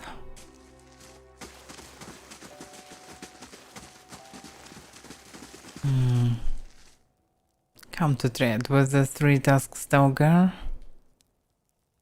I don't know. What brings you here? A grizzled old elf, his hair braided and dyed, stands at one end of the hall. His arms and chest are cross-shattered with the pale seams of scars. His crooked smile looks like another. It's not many Easterborn who are permitted into our sacred city. Battle must be Finn, specialists of today. And Darren pays no attention to the elf, and instead has locked eyes with the stalker in front of him. He whispers to you. Do you think he'd mind if I pet his stalker? Sagani lowers her head. Remember how well that worked out last time? Yeah, it probably could be dead now. Very dangerous. Alright. Come to hear your future, dear Evron. His smile widens, exposing a row of yellowed chicken teeth. Or to make your own blood sense? Oh, so there is arena. Nice. Oh, what's the blood sense? An ancient place of sacrifice. He lays his fingers together. In a cave by the great elves themselves. Preston and his druids have been an integral part of Glenfatton society for generations. No matter what some of the other tribes might say, Eric Glenfat has held its own against the Estremorn because some of us still understand the power of sacrifice. He gives an appraised eye. Does the thought make you uncomfortable? It should. It is what kept our society alive for so long. Tim across his arms over his current chest. Something else? You don't seem fond of us, Estremorn. His hunched shoulders straightened. I fought in the Broken Stone War and the War of Black Trees. I saw my brethren cut down defending the places of the builders, and I shed blood alongside Gowan Ranked himself. He coughs. Now the Estremorn seem to think that they will find a cure for their empty children among our sacred sites. Or worse, that they will find sanctuary in our lands. His gaze darkens. And I've seen what happens when they set their sights on Glenfatton soil. They are desperate. The best of them want to find a cure. The worst are looking for an excuse to plunder.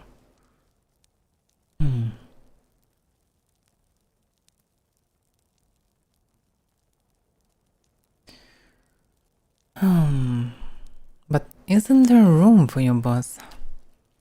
He snorts. In 200 years, Defiance Bay and New Hammer have outgrown their own crooked cobblestones.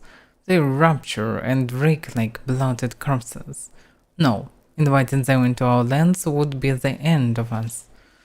In my 250 years, I've led my people through 2 wars.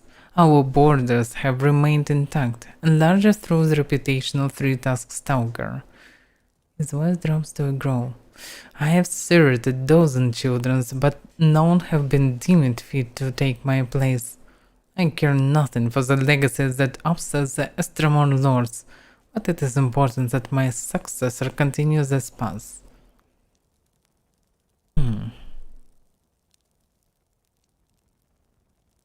If your own children don't succeed you, what happens? Ordinary, the real would turn to others in my tribe, to clan heads and their families. Ordinary. He loves his gaze, but we share a tradition of fostering the children of other tribes, and the Anamfat of Fisher Crane has trusted his youngest to my care. He grimaces, and is none of my own blood are fit to take my place. The real will look next to this bog child, the kin of another Anamfat, and my foster daughter to take my place.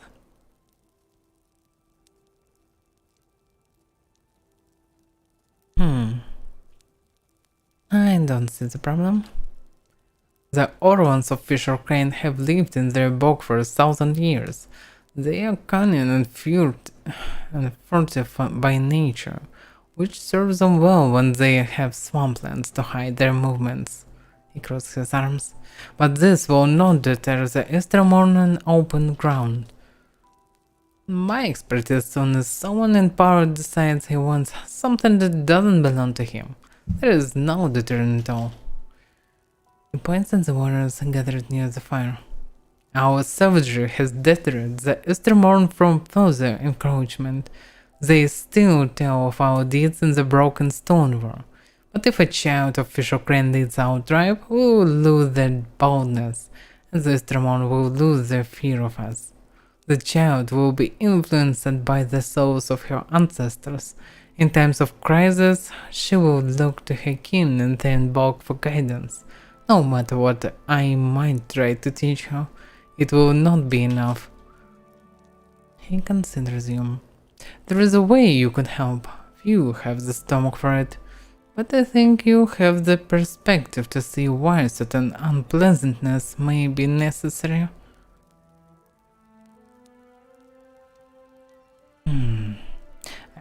Why I don't have a variant like not interested? Okay, let's say nothing. This Orwan girl has the soul of a leader. If it were passed to one of my own offspring, our tribe would remain strong. The stalker and Simok side scratches its massive head on the Anaphan leg. He remains steady on his feet. The druids of Blood Sands have a way to do this, and they understand the importance of a strong line of succession for 3-task stalker. Tangania scrapes around inside your ear with a pinky finger. I'm just a simple hunter from the tundra, so you have to slow down. You want us to do what? He gives a key. There is a house in the southern Hearthsong next to the river. The child will be asleep, and I have arranged for her to be unattended for a time. His voice becomes quite rumble. Take her, bring her to Keeper Radla in Bloodsands. She knows what must be done. When she presents you with the liquid essence, bring it back to me. No. Just no. I'm not sure that I should kill him for this.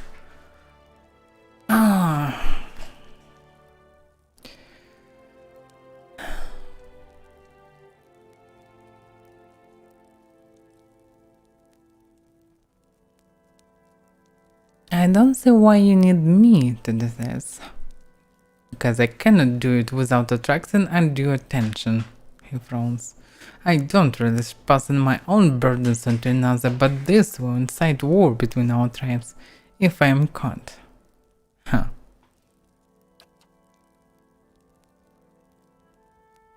Okay, I don't want to start war. This will lead to a lot of deaths, so I won't do this. I do not release the deed, but 2 centuries of leadership have taught me that all things bear a cost. Not once. Consider it well, Tremor. I am not above rewarding those who are of service.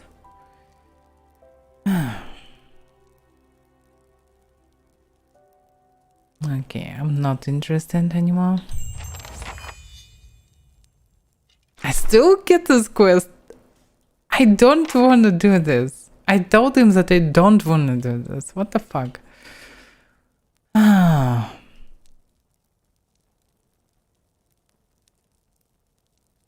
Okay, maybe I can tell some other tribes about this. Who is this? A young man approaches you with a swift and purposeful stride. While you never met him before, he has the same stern, wild look as Simok. Yeah, he's probably his son. He doesn't speak until he is right next to you. When he does, his voice is quiet. Wait, I saw you speaking with my father. And what's this about? He glances back at the room with Simok. He's asked you to sacrifice Vala, hasn't he? He grins his teeth. Maybe he is right about 3-task Stalker growing weak, but if this is the price of strength, it isn't worth it. The tribes have survived this long because we've stuck together. Always of reason. It's a wonder Simok didn't feed him to his Stalkers. No. Right. Do you have another idea? He frowns. There is an herbalist among the Owens of the Golden Grove. Bleda, that's her name. They all gather southeast of here, by the river. She could brew poison. Simok wouldn't know the difference until it's too late. Oh fuck, it's also... No, I don't want to be involved in this. There is the family resemblance. Definitely.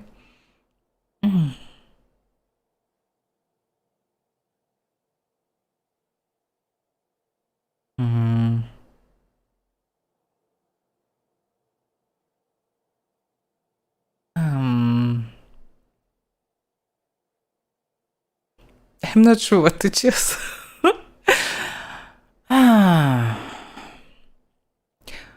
Why not just return this child to her birth parents?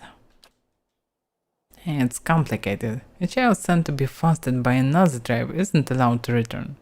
Unfortunately, explaining that we are shielding her from my father would make matters much worse for both tribes.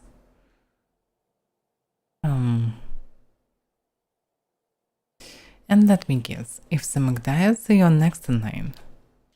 It's not like that. The Ryu have already determined that my soul isn't strong enough. Whoever follows my father, it won't be me. Anyway, it's a shame.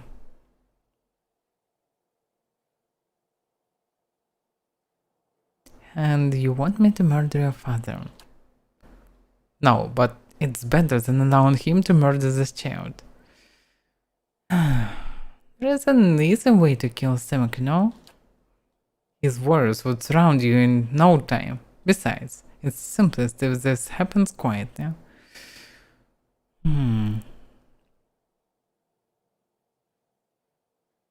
So I don't have other options. Okay, I've got to think about this. He scowls. I hope you don't have to think too hard about it.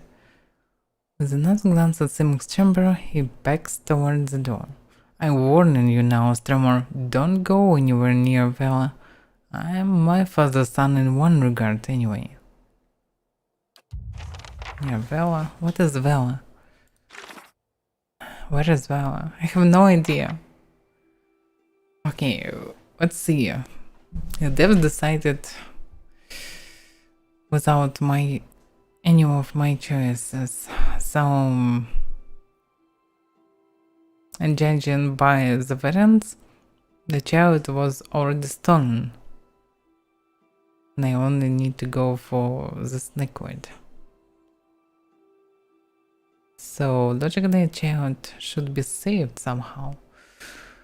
Ah.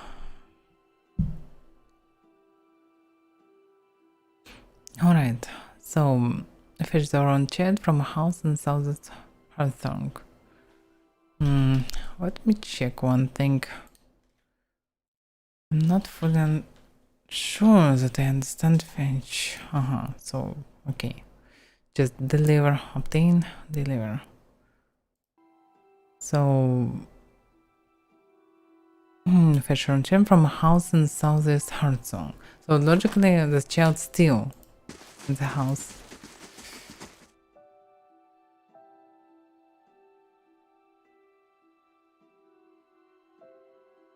If I will poison him,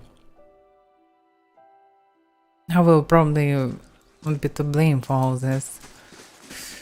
And I don't wanna be blamed for this, and probably everyone will hate me after this.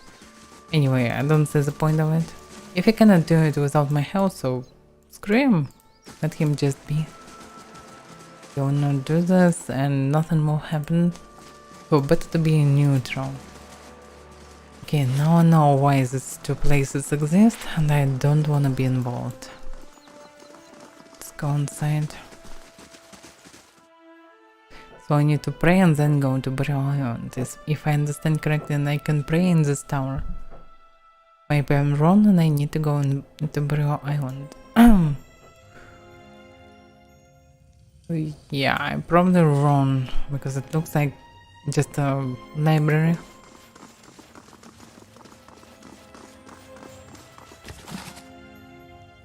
Of the hunt, affirmation of focus and efficiency, extends from the ceremony of struggle, revives memories.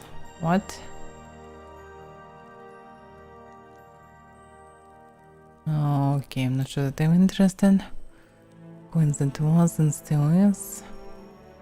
Udica, yeah, I already read it about this. Final journals of Jonas. Who is Jonas? I remember that I read some Jonas. Anyway, I don't see any connection to this place for now, so I'm not interested. Let me see if I was and the count. I don't know. Yeah, I already read it.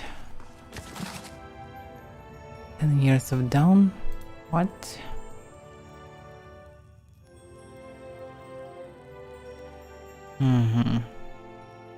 Downstream, no. It's not connected to this place. Selected correspondence of Guildbringer. Yeah, already read it. The pneumatic god of cold. Yeah, I never saw this one. God of cold. Let's grab it. Maybe I will need it. And what about this? What's another shard? By the way, there are a bunch of books about guns. Okay, let's grab all of them. They're connected because actually you can read about deities. And this in theory can help with the prayer. What about this?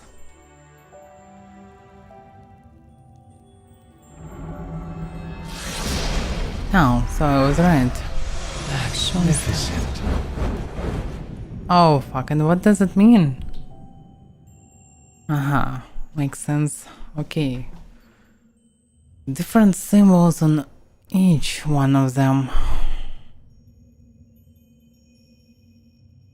Red, red, red. I don't know, green or white or yellow, something in between. Red for red. Some of them shiny, some of them red. I don't understand how it works. I'm not sure that I can click on them.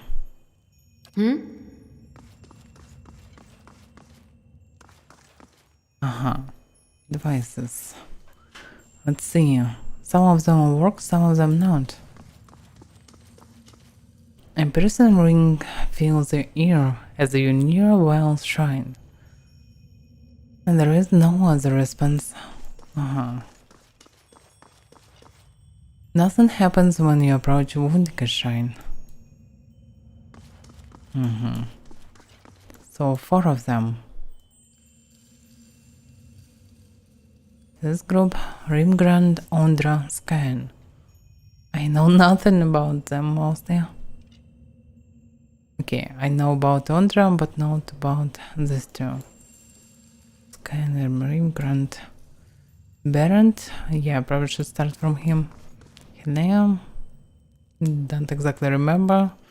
Abaddon, God of Craft. Gawain, not sure. Magran. Okay, let's start from Barrett. I mostly remember about Barrett. Let's see. In the glittering stars of the nearby constellation, you see the grim shape of a skull. Its jaws open wide as it frozen in a sudden scream. Let's pray to Barrett. You kneel before the shrine and prepare to recite the ritual words. Oh, okay, I see the problem. Yeah, so I need to read about each god. They actually ended them. Okay, let's place like this at least. Oh, maybe no, because no, it will not show me the last of them. Okay, this will be trickier.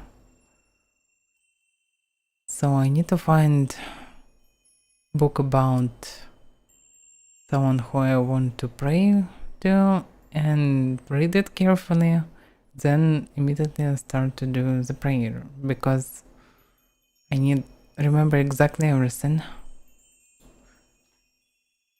Yeah, it's about Skyen. Struggle. Magran. We write in scripture. Behold, thou faithful, the vision of thy transformation. Fear not the journey when the portal opens. Become one with the wheel, with glad heart and cheerful countenance. For the doorway shall open for all in their time. Neither the rich nor influential, neither kings nor rulers, neither the strong nor powerful can escape its embrace. Barrett will usher thee through the doorway, and thou wilt return to life. Thy mortal life began anew. There goes the cycle, there goes life, there thou goest also. Those can't approach the door, the inevitable shall approach thee. Do not turn back on the portal, do not turn back on new life. Walk the path and welcome change, or face the night. For he walks the road with thee, and will guide all to their destination. Though mortal the skull thou wilt become, though closed off the key thou shalt return, though sealed the threshold thou shalt cross. No, it's complicated.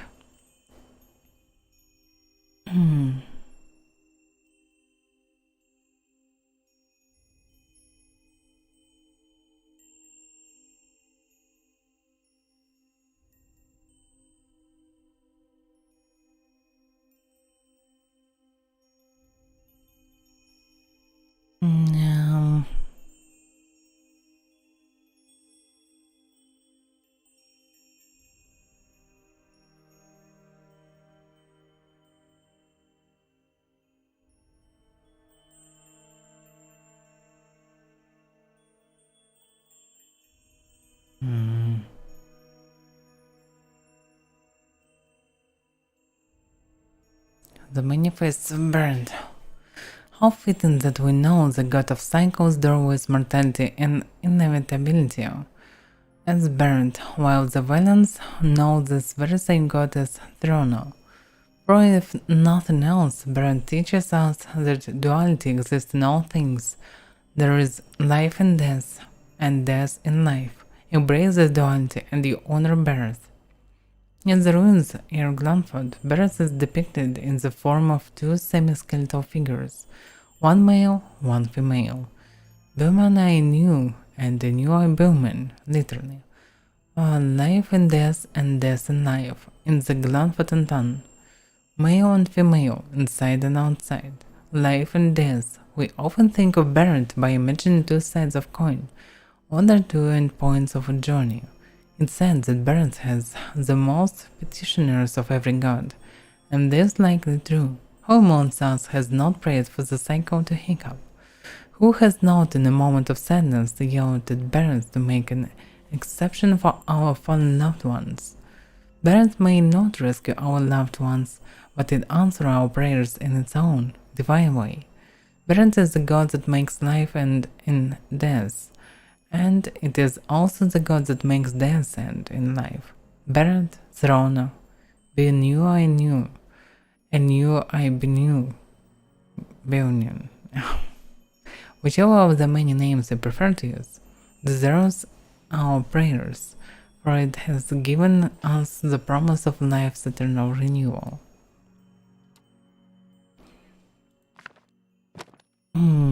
Yeah. Do I have memories? Evan Bernard.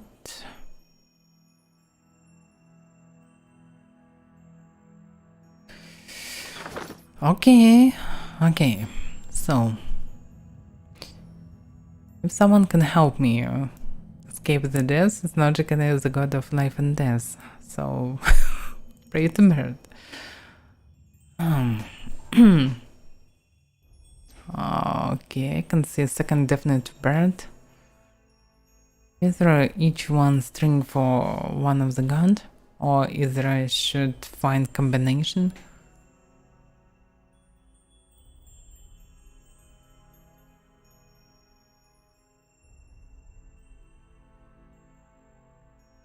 Yeah, I see some of them, but I can see yeah, but I can see a few of them that can be useful. Okay, there is life and death and life. There's a rippling shift in the air around you, as if someone felt wind has changed, bringing unexpected warmth. You feel the peculiar weight of an unseen presence and of eyes upon you. You kneel and pray to birth, even while your eyes are closed. You see a road that seems to stretch on forever. The stars wheel overhead in a clockwork rotation of constellations, disappearing over the horizon to your left only to rise on your right. You try to make out the details on either side of the road, but your eyes can't seem to focus. One moment you think you see a meadow blanketed with mist and another sheer canyon walls. With just an instant, you even see waves lapping at the edges of the road. Were you to step into the shifting landscape, you feel certain you would only end up back on the road. You know this is a vision, but the packed dirt feels firm beneath your feet, and the night air cool on your face. You are walking. Your feet seems to carry you forward of their own accord. Something looms ahead of you. As you get closer, you see two stone figures that look strangely familiar. Beonin I knew, and the new I Beonin, two of the oldest representation of Barrett. Yeah, but why he's interfered? You remember the door to Cleban Rilag, and the two figures carved into the mountain next to it. One looks vaguely male, and the other vaguely female. Only a thin layer of flesh covers their skeletal bodies, which twist to face the doorway between them. The doorway, however, is not what you saw in the ruins. It's a skull, gaping and jawless, and as you look on, its open mouth seems to grow. The arms of the two stone sculptures are swept over the mouth, inviting you in. Yes, let's enter the skull's mouth. The road continued through the mall to another shifting landscape surrounded by stars. As you pass through it, you see an identical doorway in the distance. A dwarven man stands near it, unmoving. You turn and look behind you, only to see the skull gate you just passed facing you. An elven woman waits in the road. Like the dwarf, she stands still.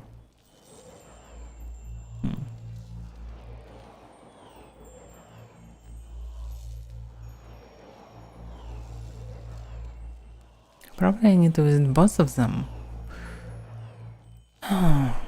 Alright, let's go to Dwarven Man. You continue down the road toward him. He looks up as you approach, but you can't tell if he is looking at you or through you. His face is smooth but flaccid, as if the flesh has detached from the muscles underneath. As you look on, his face begins to change. Wrinkles crack at the corner of his eyes. His mouth sinks, carving deep lines from his nose to the corners of his lips. His jaws sag, and the loose flesh hangs like dough. He raises his cupped hands. They are covered in blood. He lifts them to his face and smears himself from his newly creased forehead to the whiteness of his neck. As he massages the dark, sticky fluid into his skin, the fresh wrinkles disappear, the hanging folds recede, and his flesh tightens as if re-adhering to his skull. He lifts his head, and this time you know he's looking at you. His renewed face looks like a mask, artificially smooth and still. Behind it, his black eyes are two hungry pits, yawning like the empty mouths of Skull.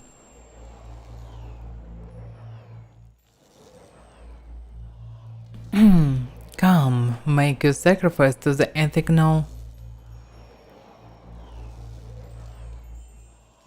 What is ethic now?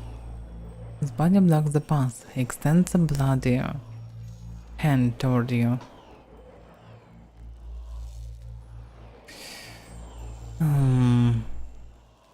Damn.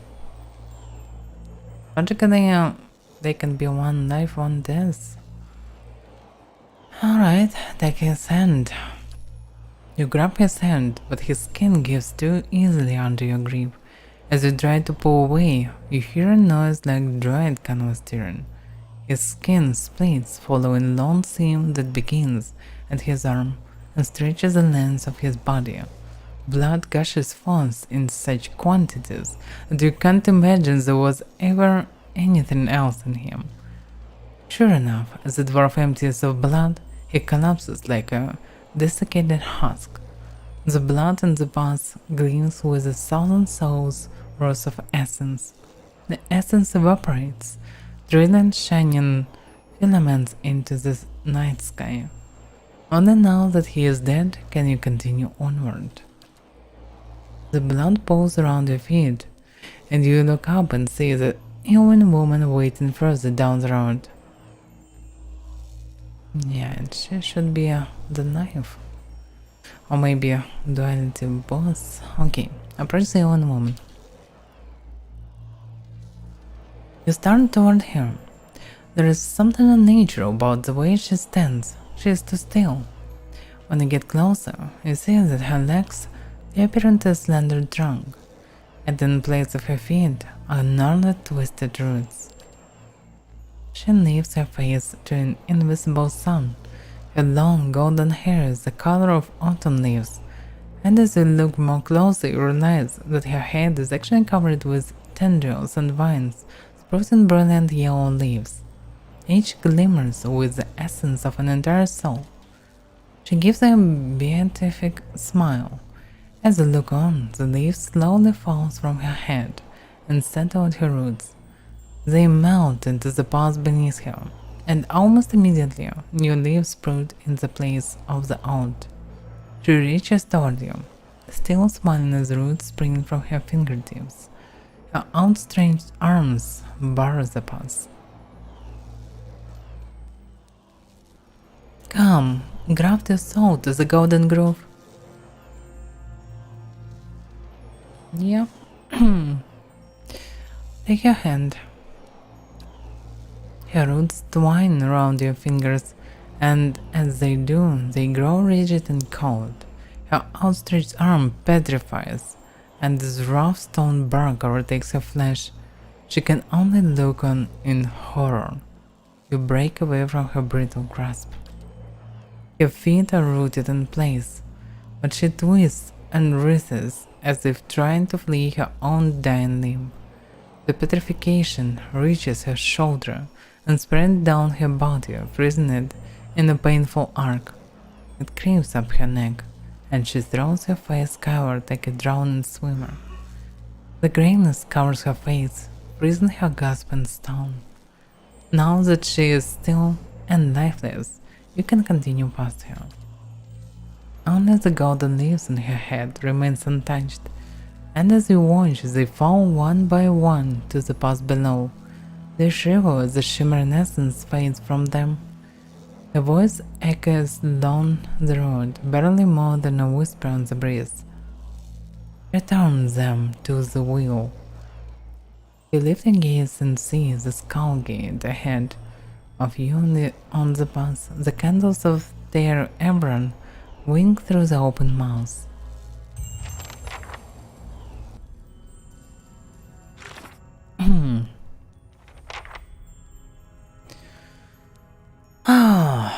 Breath tires of mortals, evading the natural cycle of death and rebirth. He showed me two individuals in particular, a dwarven man and an Icewind woman, who have extended their lives for centuries, and the lives of the two figures from Breath's visions.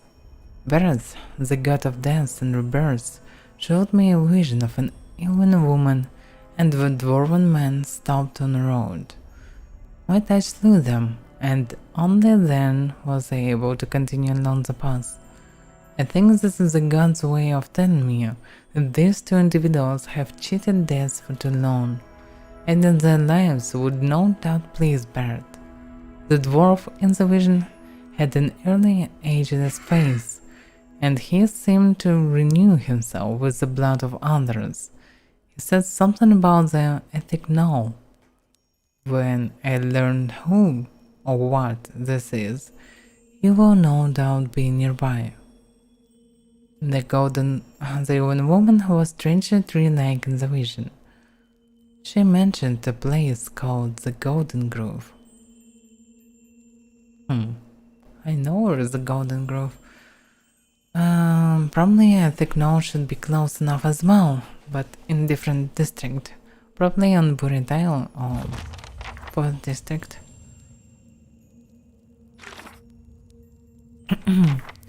She then, earned divine favor, so I don't need to pray for others probably. I just need to fulfill this one. Yeah, and I just want to talk to him. If those Delamgon are right, you and I are stuck with our awakenings. Not quite the news I was hoping for.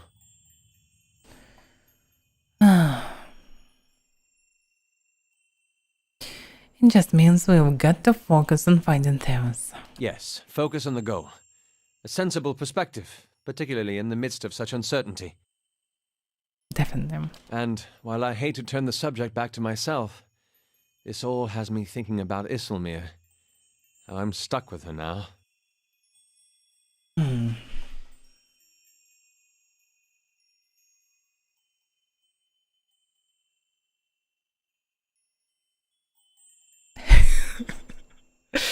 What a variance.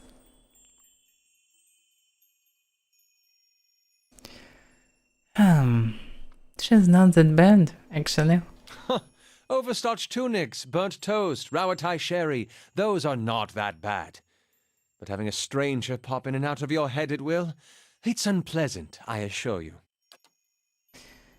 Yes, size. And on the bright side, I've got plenty of time to figure out how to deal with her.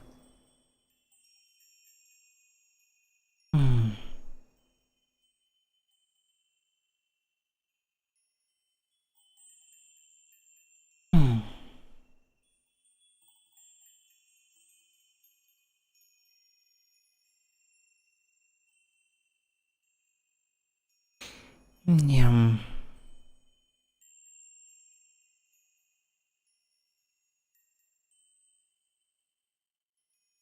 Actually, the second probably is the right one. Your whole life you've been taking orders. If you can't assert your authority over here, you'll never have it anywhere else. It's hard to be comfortable in your own skin when you're sharing it with someone else. He tucks his hair behind his ears and straightens his hood. Even as he says it, something struggles within him. The muscles in his face twitch and his skin quivers. His eyes roll back in his skull, exposing slivers of white. Sweat beads and glisten on his forehead. After several seconds, he sighs and looks back at you. That wasn't as difficult as I expected. I think deep down, I'd always hoped to find a solution elsewhere. When I was a child, I always thought my mother would come home with a mysterious cure, or that my father, without knowing it, could somehow send her away just as he'd called her forth. I can pretend that I didn't spend years of my arcane training hoping that one of my instructions would have the answer somewhere in his grimoire. When I joined the Leaden Key, I hoped and believed that with enough loyal service I'd gain the ear of someone in the organization who could help me. Even when I met you and realized your unique talents, I hoped that you might be able to reach into my soul the way I've seen you do with so many others. I'd been looking for someone else to solve my problem, and now I realize that I've got to face it on my own.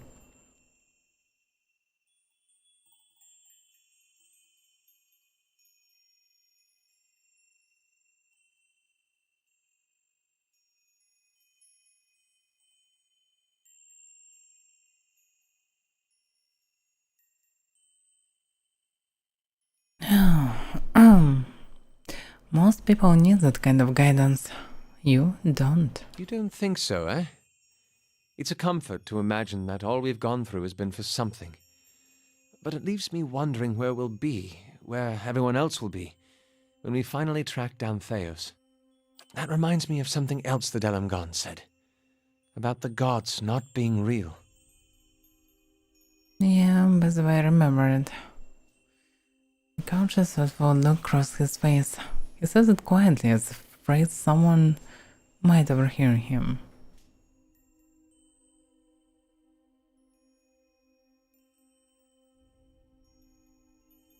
But yeah, they did tell us to pray to the gods, so that can't be entirely true. Yes, I suppose so. Still, I can't help but worry at the state we'd be in if that were somehow true. If there were no power guiding us in this life and shepherding us to the next. There is such power called birth. Ah.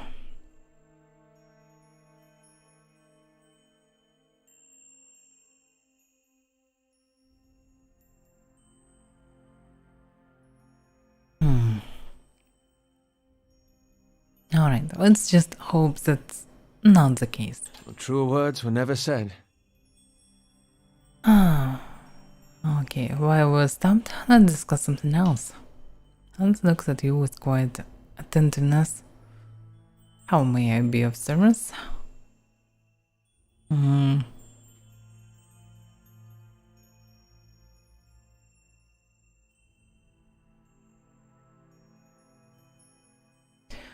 How exactly did you come to join the Leaden Key? As it often is with such follies, I was young and directionless. The Leaden Key promises some of their structure was lacking, and they offered me a future far removed from service to my father's era. Animancy is possibly even more controversial in idea than it is there. It's here. The practice has been outlawed for 600 years, but prohibited has a way of breeding curiosity. The success and relative acceptance that animancy has found here and in the Valiant Republics spurred renewed interest in idea. The Leaden Key began recruiting more aggressively, and I was in the final period of my training when one of my instructors reached out to me. He shrugs. As I said, it was a welcome departure from my father's plans, and after seeing a few of my colleagues abandon their studies in magic to pursue animancy in the Republics, I was convinced that something needed to be done to stop the spread.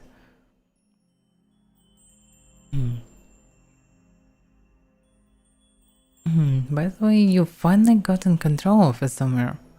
Do you feel any different? As it often is with such follies, I was the only direction. Oh wait a second, I misclicked. Yeah. Just calmer. Content, it's odd. For so long I found her lashing out of her intrusions and incursions without actually stopping her. I wasn't used to taking decisive action, and I didn't believe I'd have power over someone who had infiltrated my own mind. He smiled slowly. It was a pleasant surprise to see that I was wrong.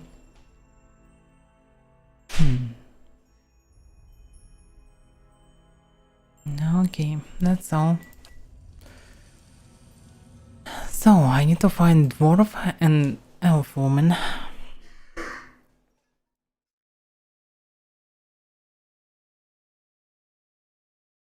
Okay, it probably will be easy to find the woman.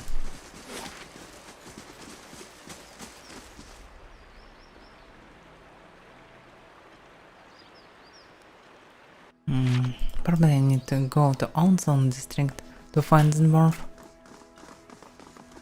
Okay, the dwarves are in Stone Clown. Maybe I can find their place.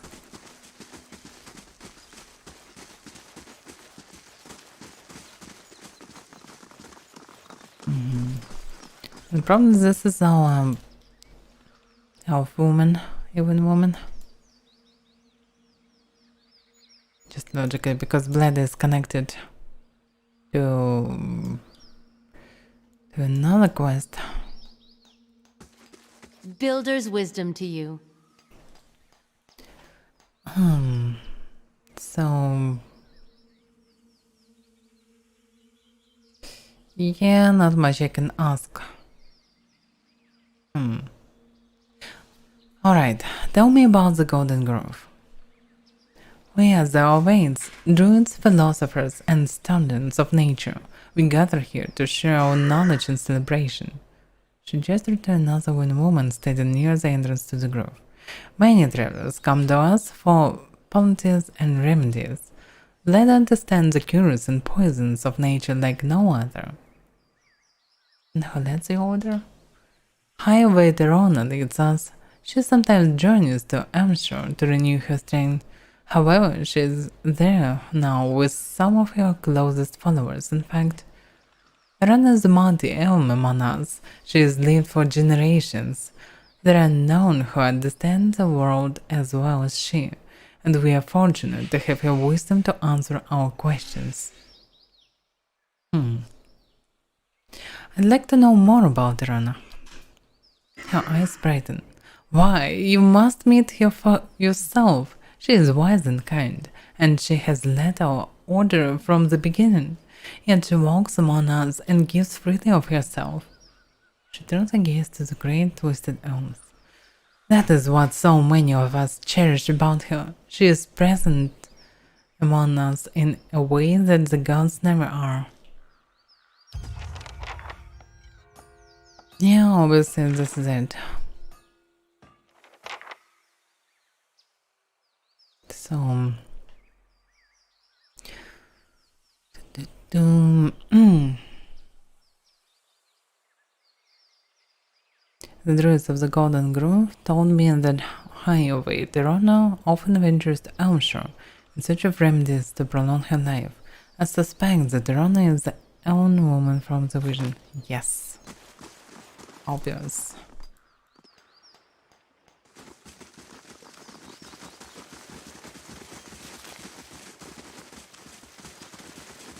Where is this Rona?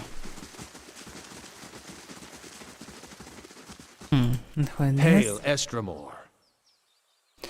Though his eyes are closed and his posture still, the man before you keeps his head aimed at you, as if carefully following your movements. Hail to you. May your time in the Golden Group be enriching. If you are in need of service, he said, his eyes still closed. Speak with Baldur. She'll see to your concerns. Interesting. What can you tell me of the Golden Grove? We are naturalists, philosophers, herbalists, and teachers. The waits of the Golden Grove know that true wisdom comes from the study of the natural order. We endeavor to teach others to explore the world for themselves. Golden leaves flash and shine as they fall from the trees. So looks like I can find her only in. Actually, wait a second, where? I'm sure. Yeah. Alright, so I don't need to fight them. Okay. What about the dwarf? It's probably not them. Let's go to Outsong District. Not sure what I can find there, but I probably can find something, at least.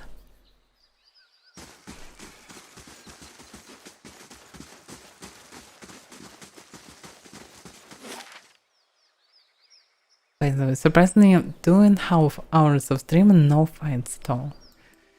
Rare situation for this game. So, yeah, Outsong.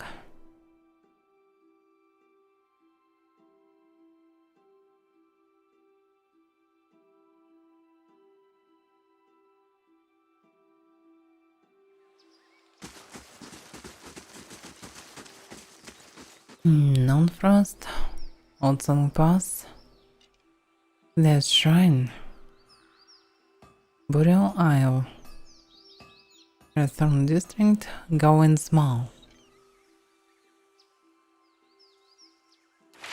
Wait a second, non-frost. Logically this should be the part of this dwarf tribe. Probably I can find some information inside. I think no. Yeah, I'm not sure about connection. Sounds like some ruins. Oh. I wonder about... Yeah, I can see other locations so far. But I remember some weird ruins in Elmshire. There was nothing inside. Mostly nothing inside. Probably this is one of the places. Actually, both of them in theory can be in Elmshire.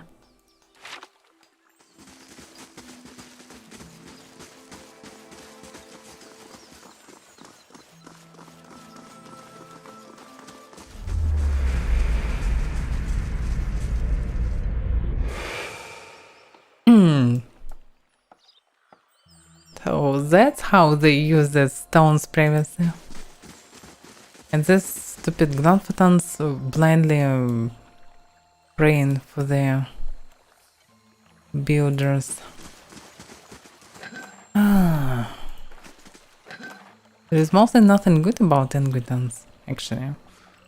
Now when I'm thinking about it, I don't know anything good about this culture, about this nation.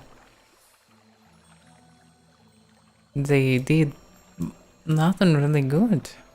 They just lived in some different places in ruins, big cities, not big cities, but big villages mostly. I never saw any city of them. They just built a lot of ruins where they sacrificed people, transferring their souls to armor, living armor, so they gathered souls by huge machines, and they also tried to build a godlike statue and fill it with souls. So, nothing good about them. This almost feels like home. Just a bunch of mortals and was dragged by the bar.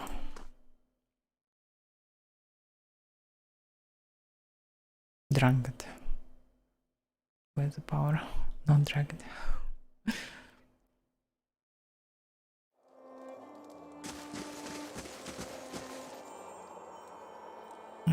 This is not the dwarf. Vesgal, the pale elf, searches you with ice blue eyes. She shifts and knits her fingers together. Welcome to Noonfrost. Most of the temples currently closed for sacred ceremonies to Rimrugand. She forces a smile and waves to the eastern doorway. The shrine is to your right. You are welcome to make your offering to Rimrugand there, but the rest of the temple is off limits. Tell me about Rimrugand. He is the god of cold, entropy, and collapse. Many see him as a harsh god, but few recognize that he also gives life in his own way. All things wind to a merciful end in his shadow, only to feel creations elsewhere. She frowns, knowing her lip. But he is silent god, and his ways are mysterious. To follow him is to accept inevitability without explanation. In this matter and in the legacy, it seems the gods are often silent when we most crave guidance. Her eyes dart between the two doors on either side of the room. If that's all, why is the most of the temple closed? As I said, we're in the middle of sacred ceremonies. She enunciates carefully. They're rather complex and we don't permit outsiders to witness them. She glanced at the elves over her shoulder. Others of my clan get rather touchy about them, which is why you should visit the shrine and take your leave. What are you doing here? My clan journeyed from the Whitened Winds to pay homage to Rimrugand here, at Noonfrost. We learned that this place had been abandoned for several years, and we felt it our duty to tend to one of our god's oldest temples. She rolls her shoulders back. It has been a long journey, but Rimrugand demands endurance. No doubt he will reward us for ours. Kenny's mouth is set in a grim frown. I hope it is. To the right? I don't see any shrines to the right. Most I technically will go further. Okay, let's just go to the right. Can see the pale elves.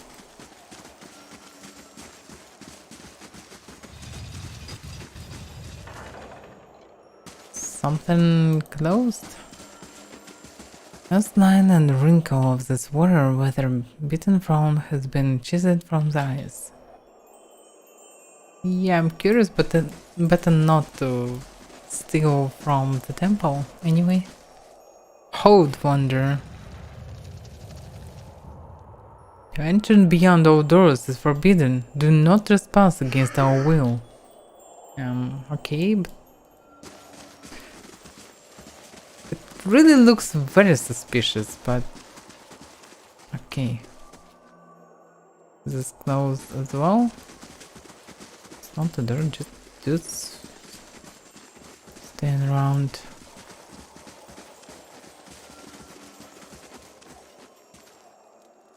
Okay.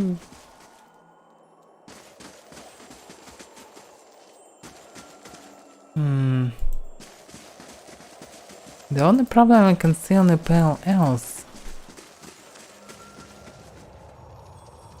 So, like, no dwarfs around. Pages of the stone glisten under a thick layer of frost. Okay, for now I don't see a reason to trespass, so let's leave this place. But she's definitely doing something not good. Probably sacrifice. It can't be sacrifices. Oh, going small. Old songs pass. Whatever it is, Helios Shrine. Okay, let's go to the shrine.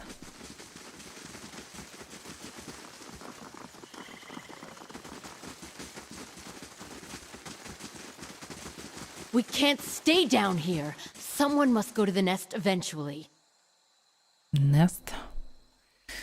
Okay, I can feel the new quest vibes. Two wooden elves, a man and a woman, wear colorful robes embroidered with a magic emblem, a winged egg. Apart from their clothing, they couldn't be more different. She folds her arms and continues the skulls and the broken walls around them. He, on the other hand, mutters prayers, his shade-dappled face as tranquil as the cloudless sky. Just how are we supposed to worship the Sky Mother from among the weeds, This is a disgrace. The woman rounds on her companion. Calm yourself. We should be grateful that she protected us from the winged terror. Besides, even here we have a visitor. Interesting. Hello, Inspirator. So, what is this winged terror you speak of? A dragon. One that has taken up residence in the nest, the true temple of Helia, and slain many of her faithful. And one which a new one has been in favor of killing from the beginning. Sky dragon. Interesting.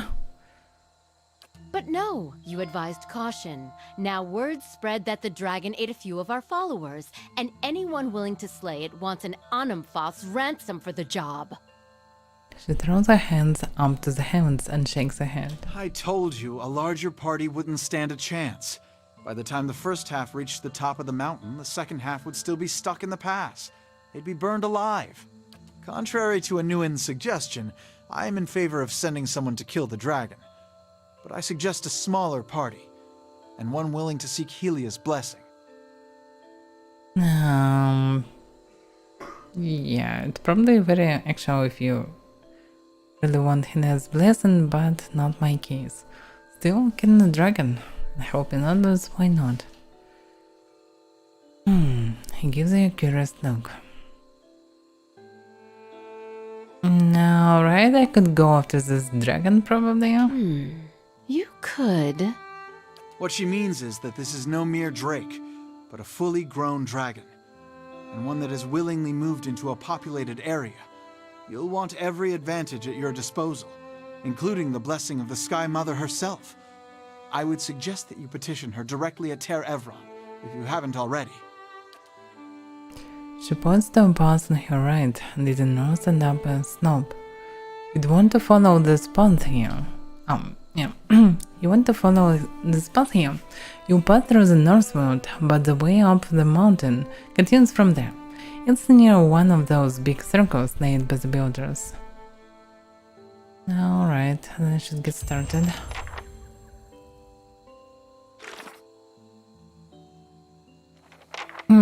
My English is bad as well. And of course you're free to lurk. It's probably a stands for normal state for everyone watching my streams. Okay, maybe not for everyone, but most of people. So, actually I'm not sure that I need to kill this dragon. Okay, I definitely need to kill this dragon, but I'm not sure that I need to grab the blessing. Because I'm not sure that I can pray for multiple gods. Because I already have this quest for Servant of Death. So grabbing another one, I'm not sure.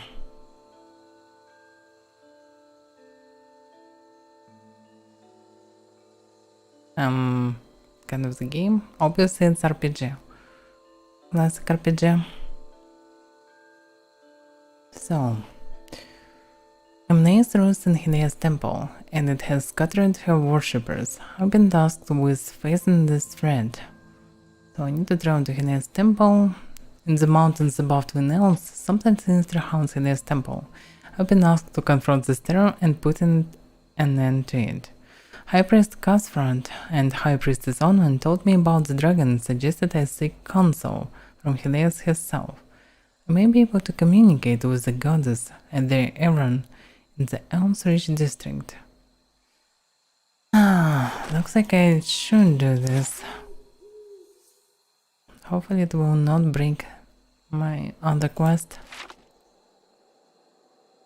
And what about this place? Oh. What the hell?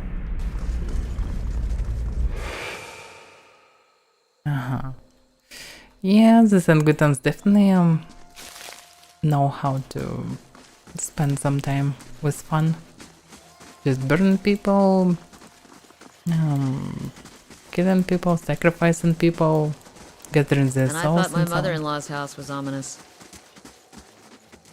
Yeah, this place looks weird.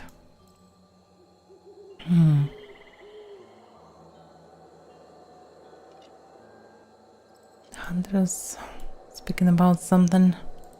Okay, let's look inside. What is this place?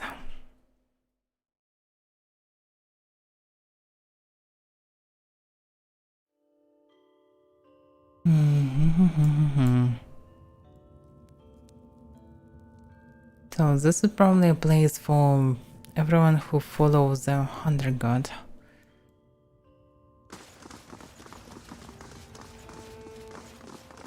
Arensi has no right to defend that cowering cat in the back of the maw. Then track her down and tell her yourself.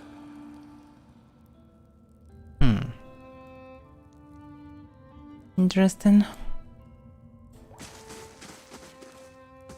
Come to see the great Oernos, Estremor? He's out for a hunt, but he'll be back. Unlike that lioness, he doesn't stay cooped up in here for long. And why can't Arnas go and fight the lioness? Because she holes up at the back of the maw, surrounded by her pride and the natural hazards of this place. It's not the proper way to meet a challenger. She's got to come out and face Oernos to keep her claim. Anyway, her prime is past. Putting that old beast down would be a mercy at this point. Interesting.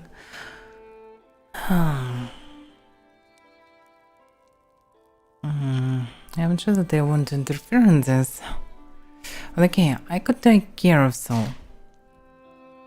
Skanusa Tomb makes a scraping noise against the blade of his axe.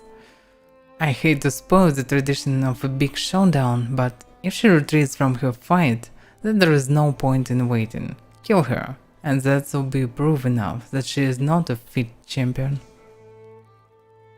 Maybe. What are you doing here, by the way? We wait for the big confrontation, but the wait grows exhausting. While Sul hides in the back of the maw, Oernos is denied his victory, and we're all denied the champion we deserve. I actually have no idea what's going on. Exactly. Something about online, something about two champions. One of them want to become a champion but failed, or what? Stones at the edge of the chasm, they can beat it with moisture. No, right.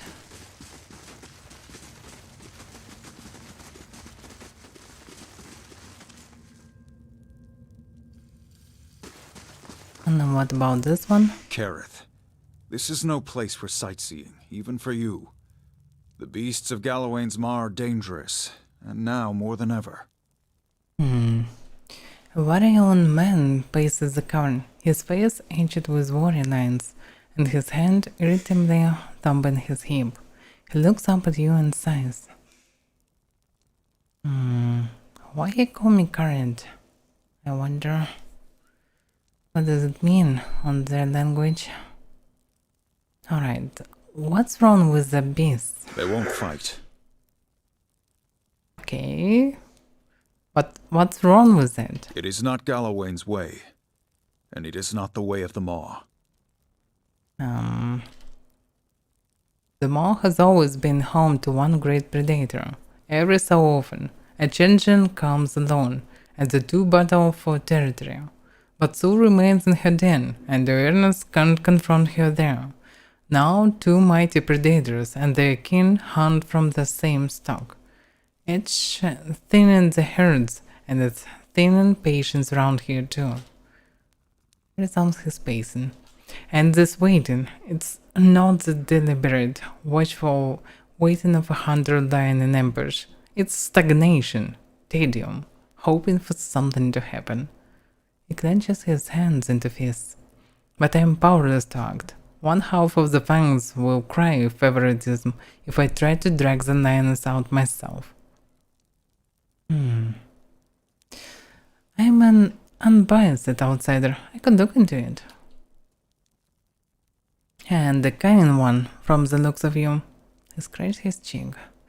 No harm in letting you try, I suppose. Anything better than this endless waiting. If you can somehow bring this to a resolution, these tensions will end. If not, he grins, the beast will make short work of you. He gives you a heavy iron key. We don't normally permit outsiders to venture into the mall, but you understand that you do so at your own risk, and those lions are likely to attack intruders on sight. Still, perhaps you can coax her into fighting the bear. Do whatever you can to end this stalemate. Alright. What's actually going on? Two mighty hunters, a lioness and a bear, wait in a deadlock. They face off but do not fight. It falls to me to resolve the stale conflict one way or another. So I need to find the old lioness. Going small. The greatest predator in Air Glanford has traditionally lived in the mall as Galloway's favorite. So, a lioness has held that position for decades. Awareness the bear has come to change her, but Sue has refused to meet him. Without a fight to resolve the matter, the fangs are split over which beast is the rightful champion. Deason, their leader, hopes that they can coax Sue into open combat. What a mess.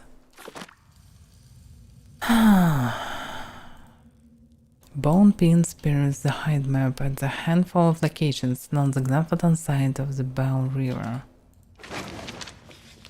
Book of the Hunt. I'm not sure that this will help. But it's anyway connected to this place. Alright, let's see how these people are thinking. When my students ask me to be taught the way of Gawain, I tell them they have already failed. Does one ask a deer to present itself as a dinner? Of course not. One must outwit, outmaneuver, and overpower the deer if one dreams of venison. So it is with the seeker god. To ask a question is a weakness, and idle indecision. To seek answers is to understand and to become one with Gawain. Survival begins with strength from within. But I only strike my students when they ask the second stupid question. For all of us begin young and weak, it is a point fact and not one of shame, and the central tenet to Gawain's teachings. Perseverance and cleverness are prized by Gawain above brute force, a fact my young pups often forget. It is right and proper that the strong lead the weak, and it is equally proper that the strong be continually tested until the balance changed. Gawain celebrates the strength of the victor and the prowess of the well-fed predator, but above all, the clever hound celebrates the transformative nature of strength. Gawain's greatest desire for us is that prey becomes predator, mule and babes grow into strong hunters, and the lost find their own enlightenment. This philosophy is best exemplified by the rites of the Anamphata of Air Glanford. When one of the Glanfatan spiritual leaders is out and nearing death, it is customary to enter the woods and confront Galawain's errand. If the secret god finds that unoffered life deeds and so worthy, the reward is a quick death, and his soul joins Galawin's pack. If deemed unworthy, the unoffered is killed, his soul forced to find its own way to the next life, and his memory erased from the records of the tribe. Survival begins with strength from within, and the weak leaders endanger the whole pack. This is Gawain at his purest. Even at the end of life, one must struggle for worthiness, for greatness, just as one must struggle every day to defeat his pack. The secret god is easy to understand if one actively engages in the quest for knowledge, but his secrets are self-excluding to those who merely ask, desiring knowledge without the requisite hunt. My own flesh and blood once asked me, "Will you turn into hunt, please, Gawain?" I told him yes, but added, Gawain would prefer that you hunt to learn. Alright, a bit of understanding. Now I can enter. Right, let's go and see what's inside. So, lion clanswoman. So, this is not literally a lion. And she is aggressive. Okay. Interesting. I should be smart.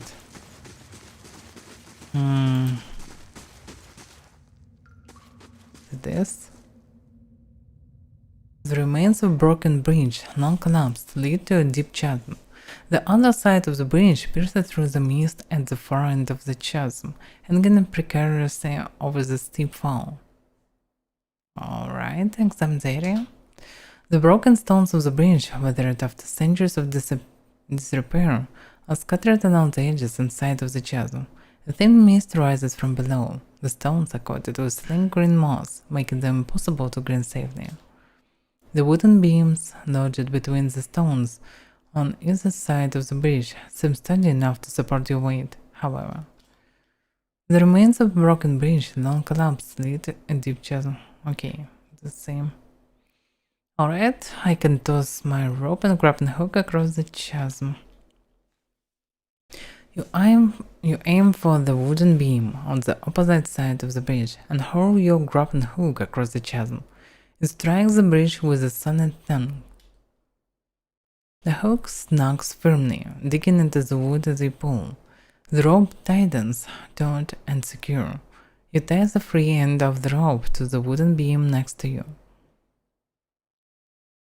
The remains of a broken bridge, long collapsed, lead to a deep chasm. Oh, fuck, it's the same. Okay, cross the chasm.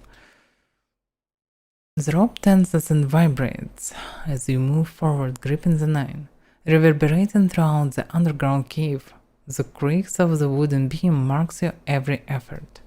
You keep your progress slow and steady.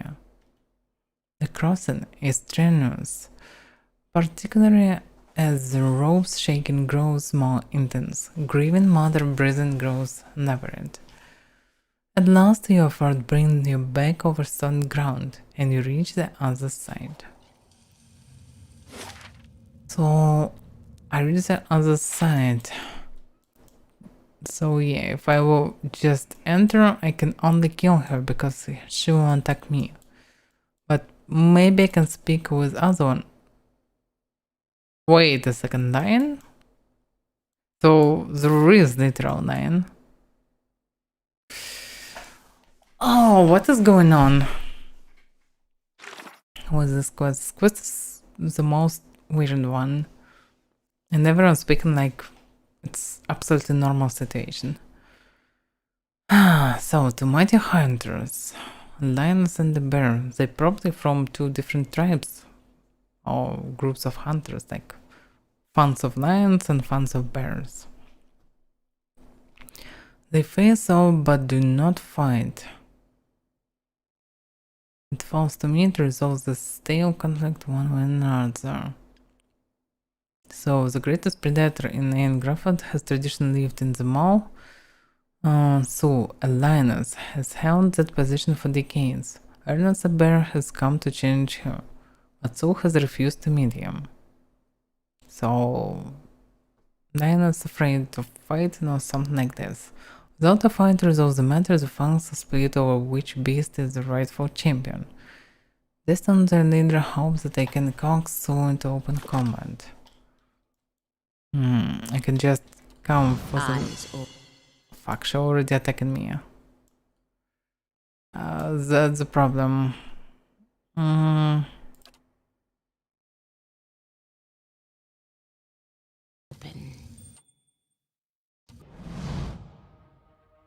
Okay, she found us, obviously.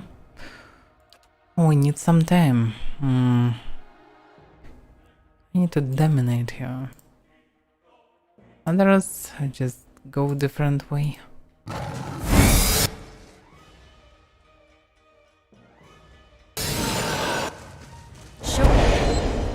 Fuck.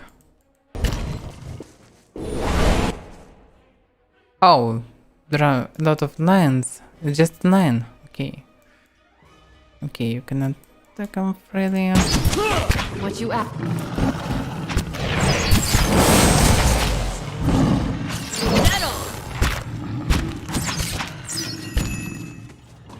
Shed no blood.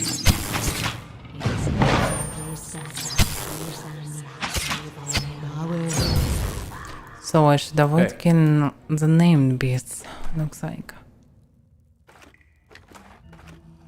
Of course. Yeah?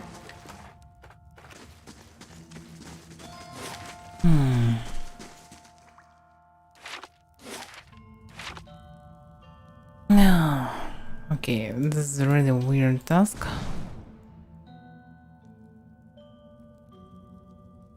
Let's move accurately. Just 9. Fuck. Okay, so they all attacking me. Am I did something wrong? Why everyone attacking me? I don't get it. Why a lot of people lions attacking me? Oh. So they are werewolves or oh they actually druids, they probably can transform. Okay, I don't like how it's going, confuse them please.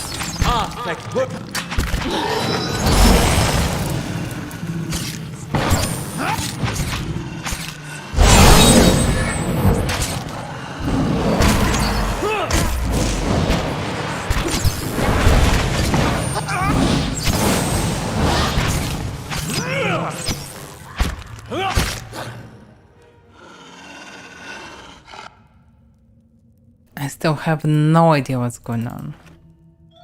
So it's okay that I'm entering this place, killing a lot of hunters, some random lions.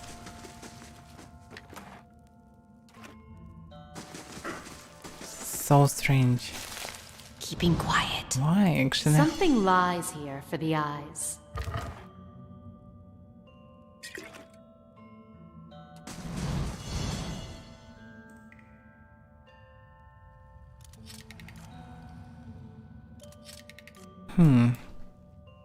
And very powerful traps.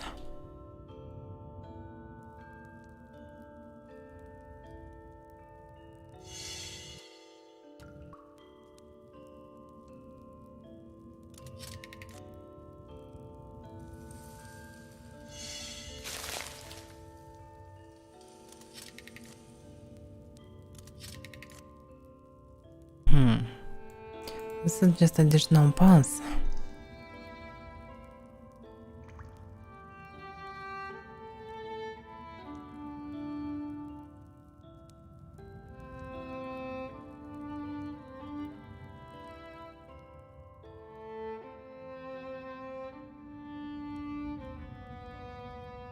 So not lion, but finally friendly.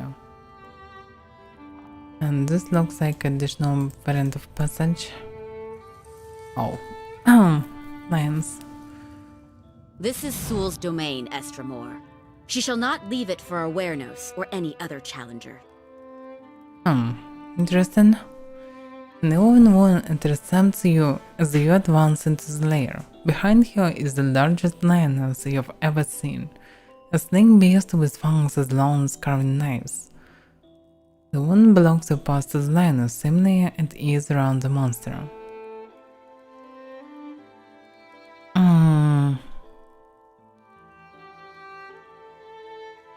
Okay, why does Soul refuse to face Ernest? Awareness is welcome to confront her here, as many challengers have in the past. What the bear's supporters want is for Soul to leave her lair and fight in the open, where he has an advantage. But why should she? If Soul has an advantage here, it's one she's earned. Would anyone expect to blunt the bear's claws in order to even the odds? The Lord of the Hunt gives unique advantages to each. It's not for us to decide that some of them are worth less than others. The lioness gives a low growl, and Uranus smiles. Also, Soul has recently given birth to cubs. They are small now, but when they grow, they will be mightier than either Soul or Ernest. But if Soul is killed in combat, that bear will tear her young to shreds. Such is the way of the wild. Her legacy is too valuable to perish this way. If we truly want the mightiest of beasts in the maw, then her cubs must grow to maturity. Okay, at least now I can see reasons of the beast, but not of these people, actually.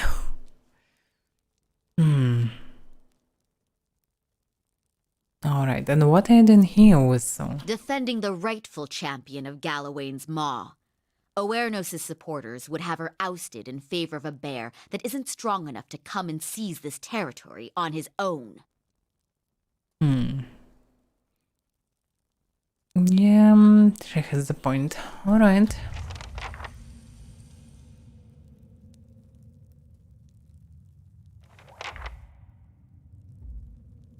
Okay, there are Trembles for some reason, but this bear is not that huge actually. Alright. Now let's go and speak with the bear.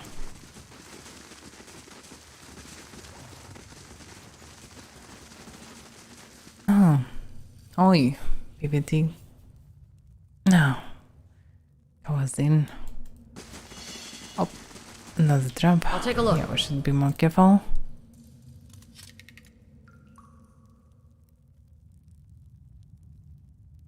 So now they are friendly.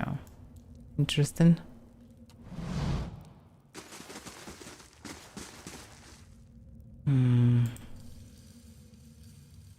And then Sai spin his axe by the shaft. Too much waiting. Something got to happen soon. Ernest isn't the rightful champion, I think. If you stand on the side of that toothless old bag of bones, then you stand in my way. I have this axe. The bear grows. Alright. Try me. Yeah, it's a shame that I need to do the bloodshed, but okay. What should we do? From where should we start? Confusion? No, I don't want to use confusion this time. The works like petrify, paralyze, weaken, blah blah blah. It's not that good. Yeah, let's just use petrification. It should be suffice. In addition, I should use stun on this huge bear.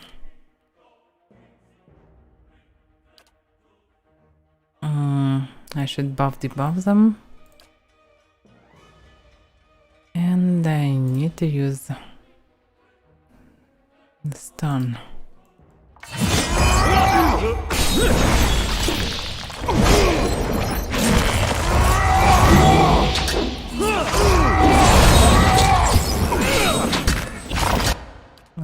Okay, let's use another petrification.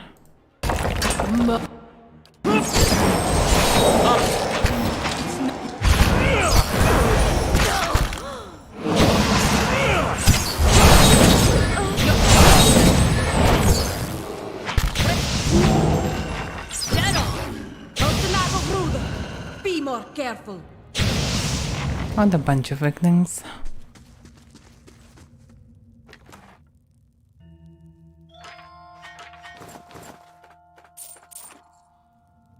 So this is it.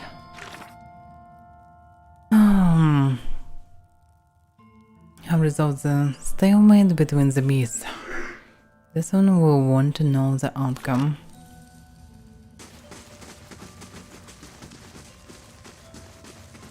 Still looking around? Watch your step. Tempers run hot around here, and not just among the animals.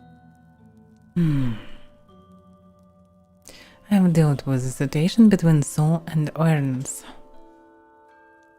And Soul remains champion. Many of the fans are gladdened to see her stay. Perhaps it's Gawain's way of telling us to remember our roots and prize our cunning as hunters. Thank you for your help, Carrot. May Gawain's guide your path. Take this with our thanks. He seems to suddenly remember something. You might visit Deir Everon to pray to the Lord of the Hunt. He sometimes grants special favors for those who prove themselves. So I can grab even more blessings.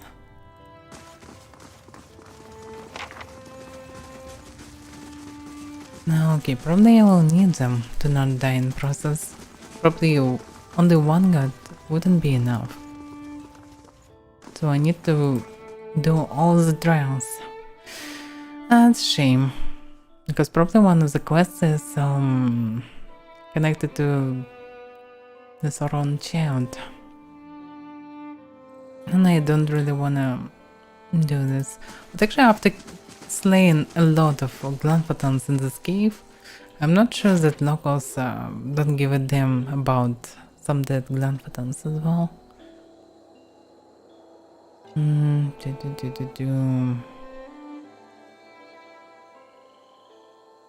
not sure what about Moonfrost. Burial Isle, I probably can try to pray for everyone and see what's going on. Where should I go? Let's go to Burial Isle. Maybe I will find this dwarf. At least some information about him.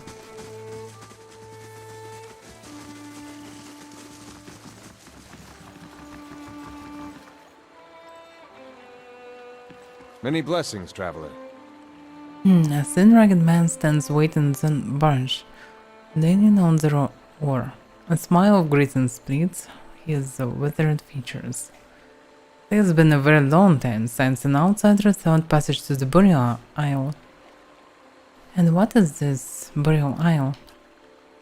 It is a sacred place, for it stands upon the great works of the builders. There, by our ancestors, all our Anamfant are laid to rest. If you go there, my friend, it is not a place where the living to walk. Is it dangerous? Derval nods solemnly. Those I bring to the island return the same way, or else not at all. It is home only to the dead, spirits, shades of the builders remain, and watch over our Anamfata. They are bound to the island and protected fiercely. And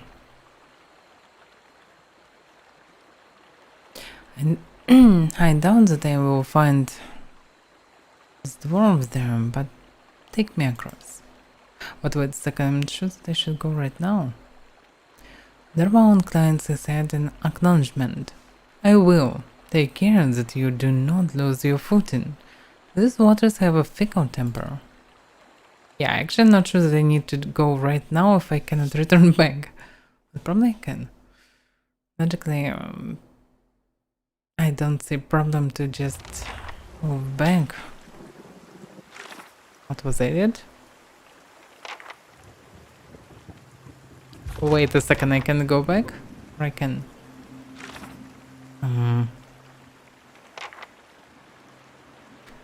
Okay, the court. So yeah, they are separate. So yeah, according to all this information, there will be nothing here. So I need to go there after getting all the blessings. If I understand the structure of the game correctly, this will be the way in one end. With one end. So yeah. I need to run around. This is probably the last part of the game. Where I need to clear it and do all the quests. This way I will get a bunch of blessings and manage to go through the Boreal Isle. And then I will find Theos. And hopefully I can defeat him eventually. So let's focus on what we can find.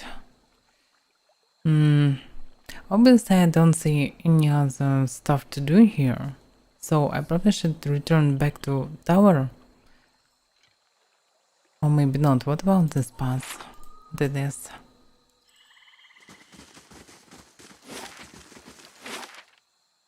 Yeah, I don't see something like this on the map. This probably can be just a name to next location. Yes. Okay. So I need to visit tower again.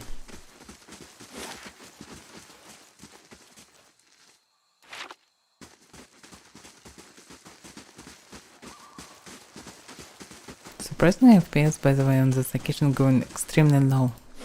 Like 30 FPS around. Maybe something launched? No, it can be. I have no idea why. So yeah, let's go back to Elm's Reach. I need to visit tower and pray for two other gods. One for this dragon he lands. And second, probably Could use some time to restore my spirits. for this hunter god. Aloth. Never before have I met an Adiran man so hesitant to speak his mind. I'm not hesitant, I just, like to consider my words carefully. You should really hear yourself talk, amigo.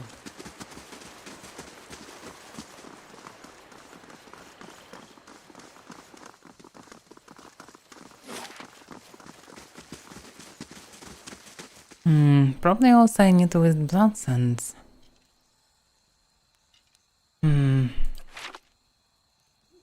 Yeah, let's visit Blood Sands before it. Maybe there I can know something new. Are you sure what you claim? I hope that the sacrifice would have won. The frontiers again open, I assure you. We'll need much war paint in the coming season. So they're doing war paint from sacrifices? Really? Okay, this is bad. This is obviously not good.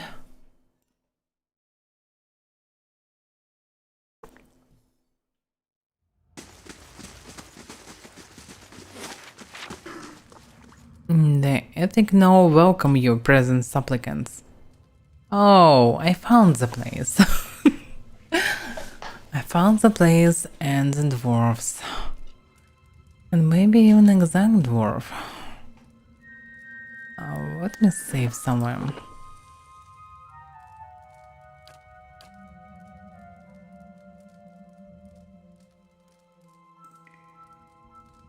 A dwarven man stands motionless near the roaring fire that lights the cavern. Your sacrifice feeds the land, supplicants. Come forth. A gust of smoke curls around him, licking the charred flesh that bulges on his forearms. They suddenly flex. Estramor. The dwarf holds his fists in a tight grip. Your kin doesn't come here to share with the tribes. What do you want? What is this place? Blood Sands. The dwarf pinks on his scarred forearm. His guttural sigh mingles with the cracking of wood and bones behind him. As I said, Estramon rarely visit our house. The Glanfadons call this place Blood Sands. We call it home. The Ethic now have tended the land from within these cave sands before the arrival of the tribes to Twin Elves. Garrett crossed his arms. Be warned, Estramor, We bleed life to nurture it. Our sacrifices may strike you as savage, but the health of these lands depends on them, and it's unseemly for guests to insult their hosts.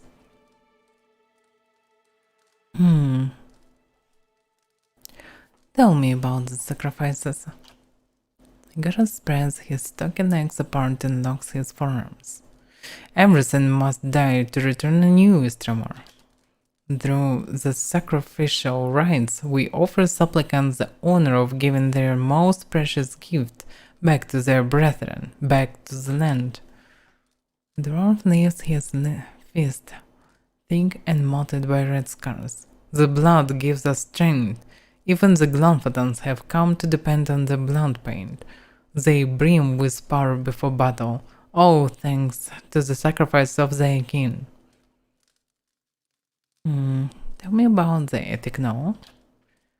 Our order has thrived for generations. Before we came to Twin Elms, our rights fed the lands of the eastern mountains. Now we share blood for Air Glanfad. Gareth opened his palms. Strikes of red skin run through them like flames. To everything that must end, our sacrifices bring a new beginning. He looks up. We sustain what's to come.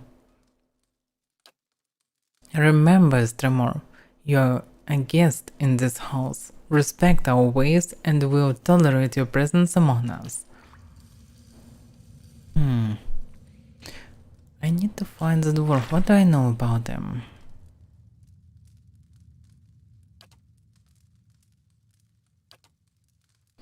So, the dwarf in the vision had an early jealous face, and he seemed to renew himself with the blood of others. He said something about the ethic now. When I learn who or what this is, he will no doubt be nearby.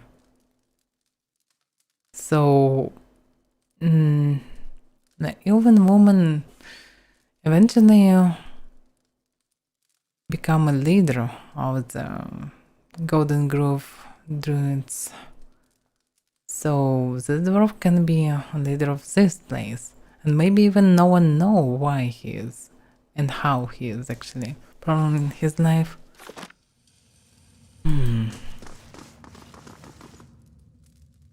What about this one? There is no greater honor than dying for one's tribe. If some fall in battle, how is this different? Oh yeah, really. Essence taken by force. May sustain one, but essence given freely empowers many. Surprised they vanish very fast. Smoke reserved from the sheer skeletons. The smell is nauseating.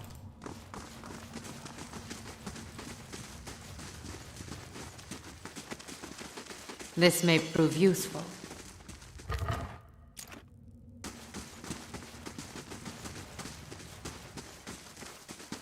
Shelter.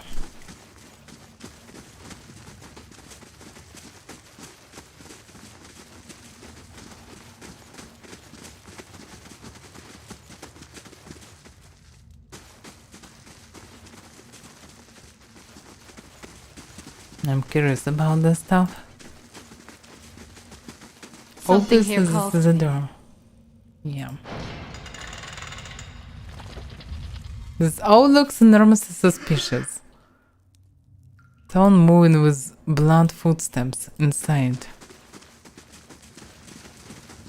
Nice and quiet. Both of them trapped. Cannot disarm the trap. Do you wish to trigger it? No. What you ask is done. Go away.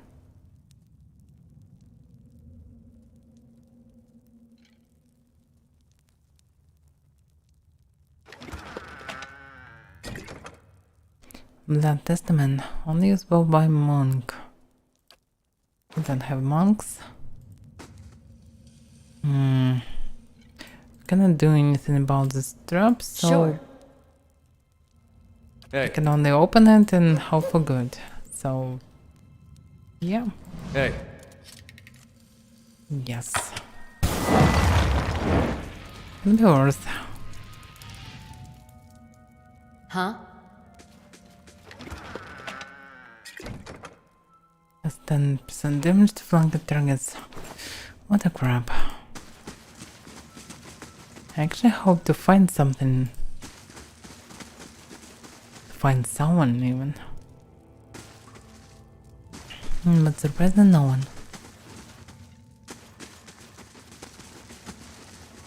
Wait a second, I probably should follow the steps.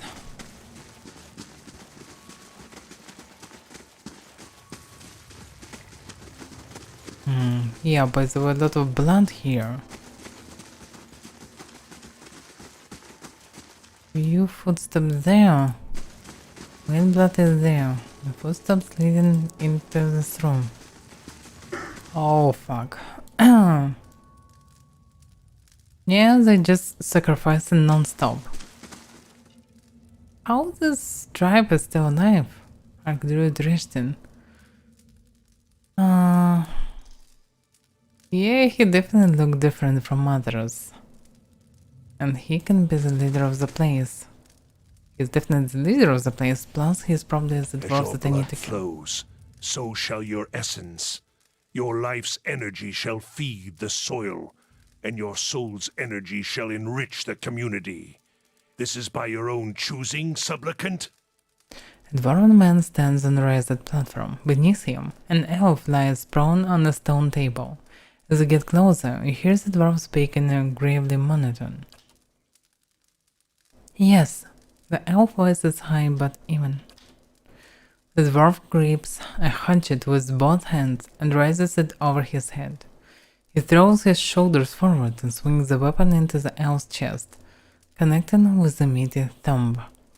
Blood gushes around the table, the blade, and the sacrifice screams rend the air. Hannah's lips grew with disgust. This is why I prefer the one to the blade. Despite his early agreement, the elf thrashes atop the stone table, his torso arcing while his arms and legs remain tied in place. Meanwhile, the dwarf spreads his arms wide and allows blood to spatter his robes. When the elf is finally silent and still, the dwarf pulls his hatchet from the body and wipes it on his hem. A pretty strange way to sacrifice. And all this blood, it's just there. It looks like they gathered blood, but not this time. How it works?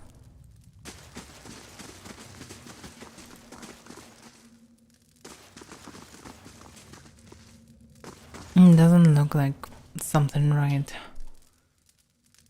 The dwarf wears crimson robes that are stained and streaked with dark patches. His face is smooth, but lacking useful elasticity.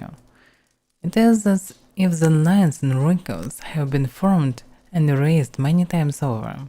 This is definitely the dwarf I'm looking for.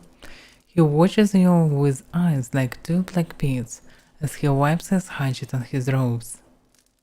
Hail, Istremor. No one comes to Blood Sands without a purpose. What is yours? His voice is deep and rough-edged. It echoes like a river in an ancient cave. Who are you? I am the Archdruid of the Ethic Null. For centuries it has been my duty to guide our rituals and guard our knowledge. It is work that requires a certain resilience, but it is not without its benefits. No, I definitely understand what he's meaning. Ashton's certainly smooth face is motionless as he watches you. Tell me more about the Ethic Null. We are druidic order that has been in twin elves since Angleton times. Our founders came from the White Marsh, seeking a place where we might practice our beliefs in peace, as it were. Unlike most of our Glanforton brethren, we seek answers in the world around us, rather than in the teachings of the gods. Hans looks at the druid's bloodstained robes and hatchet. I am beginning to see why Brett is less than fond of this fellow. We believe that all life has power, and that this power can be siphoned and conducted. We are not, as some suggest, madmen and murderers. All of our rituals are conducted with willing participants, and through methods that have been tested and refined over centuries. He nods, his black eyes shining. This allows us to create the war paint, for which we are respected, if not loved. And what's warpaint? A special undead binding raw essence to the wearer. It grants incredible advantages in combat, and has made us indispensable to the tribes. Whatever they say about our practices, almost all of them have made use of our warpaint at some time or another. A small smile spreads across his face. Fascinating indeed how the most strident objections can be overcome by a circumstance. I want to know more about your sacrifices. A guttural now rumbles from his throat. We merely believe that, in giving up something of value, the energy from that sacrifice can be diverted elsewhere. It is not so different from what folk practice all over the world. If you want to turn the soil, sail a ship or move a cart, you must expend energy. He smooths his robes. But we are best known for our practice of case sacrifice. This is the most important form of sacrifice because it releases the most energy. We distill the essence of an entire soul into raw power that can strengthen the body, fortify the soul, and extend life.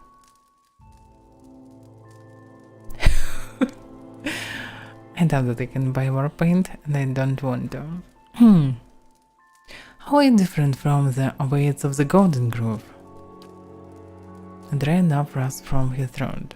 Golden Grove. I remember when Rona came up with that name. He gives a darkly gleeful look.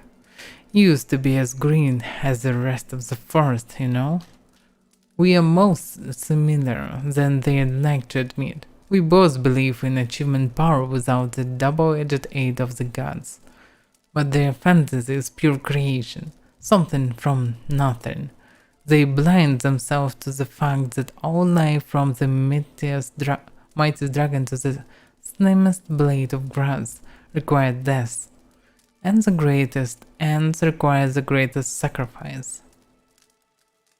So yeah, they achieving the same stuff, one by life, one by death.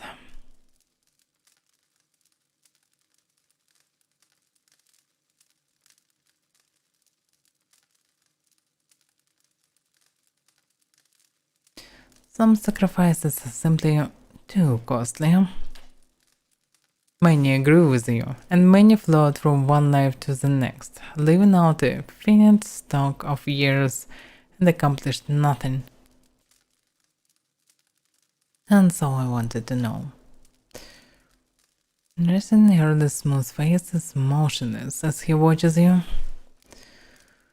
Perhaps believe it's time you paid your dues. Ashton grunts. Then he can descend from his mighty pendant and tell me himself. Actually, that's why am I here. Since when do the gods send mortals to collect? You don't exactly look like the Pallid Knight. This is the trouble with deities. They meddle in a world that they don't even inhabit. I hope they promised you something better for your next life.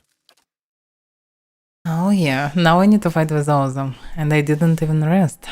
Okay, this can be dangerous. Still, what else can I do? Knock him down? And mark him. I need to control them somehow. Yeah, I'm not sure about this one. It can work, but it also can fail. What are they? Chanter? Supplicants probably use Flame Blight. Immune to disease, ground homed, poison prone, sick and stuck.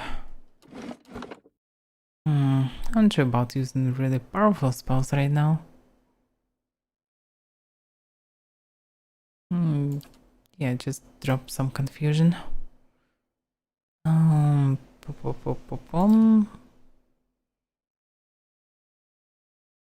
Yeah, stun him. And now it's just drop column on him. What about damage? Damage pretty average.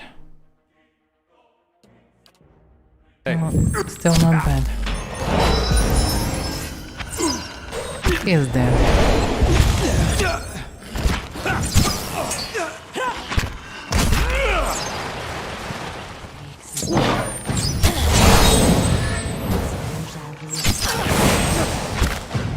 This one repels my touch. Yeah? A fatigued they know mind that is tough. a weakened one.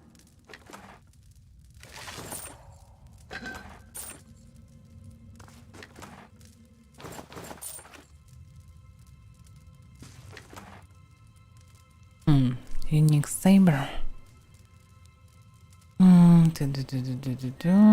Damage restores endurance.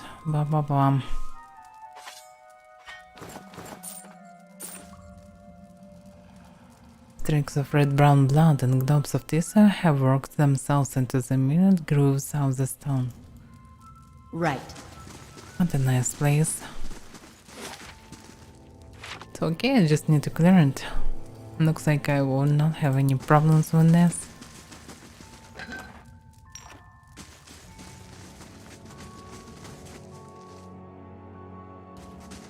Lavaru!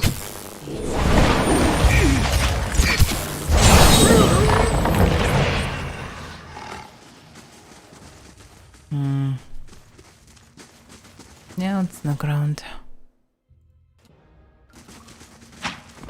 My mind feels sharp as steel.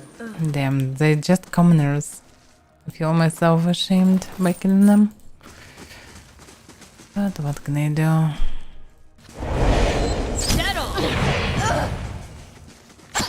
Damn, stone carriers is so... I need more space to find.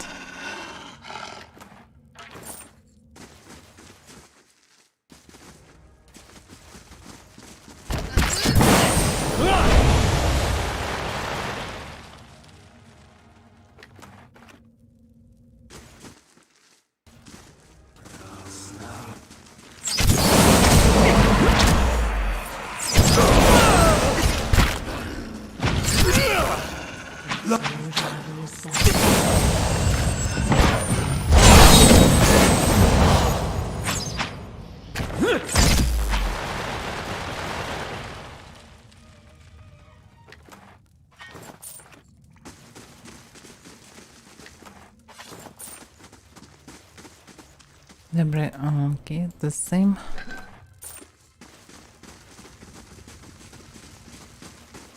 Yeah, you have less reputation with ethic. No, you have grant. So I'm not losing the reputation outside of this place.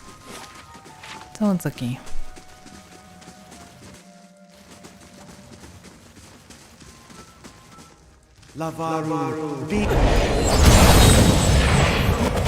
Why are you running? Oh, what the hell? Some upgraded supplicants. That's it! A fatigued mind is a weakened one.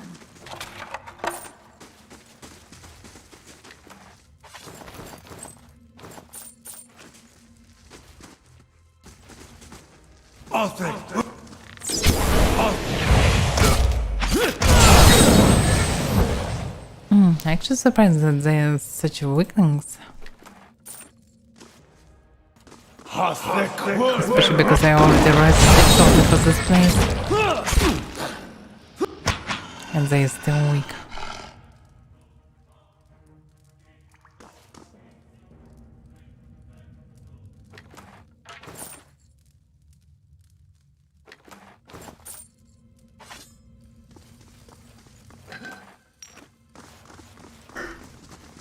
So anyway, let's clear the place. I probably won't need experience, especially to kill the dragon.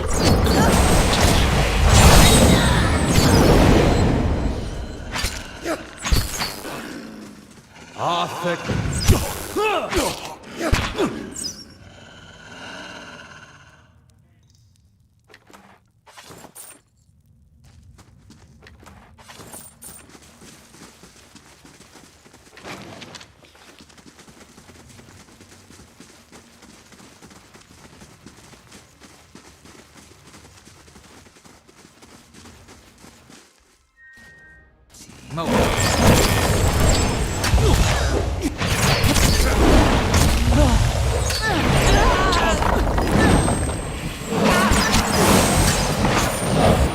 don't even need to use any abilities. They're so weak.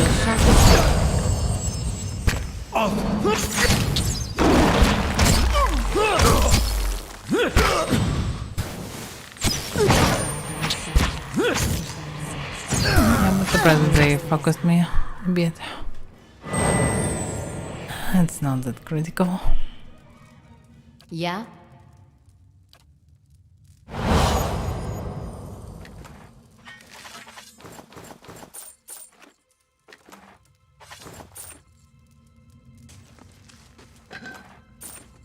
Right.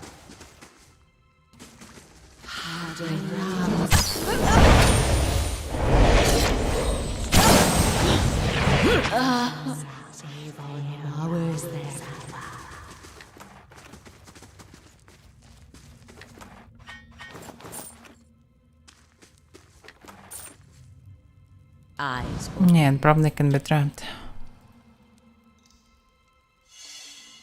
Huh.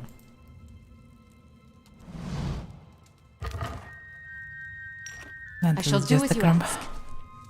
What you ask is done. Slowly now.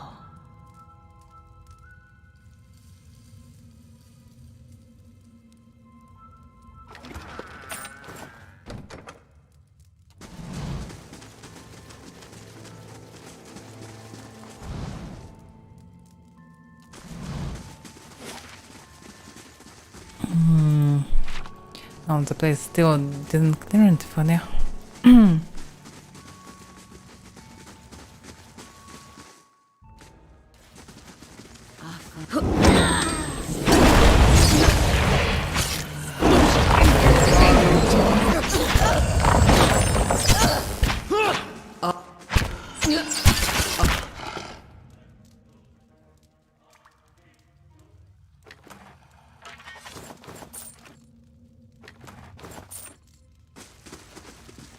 I definitely should play next Pillars of Eternity on hard difficulty or something like this. Because on normal it's really, in most times, very easy. Of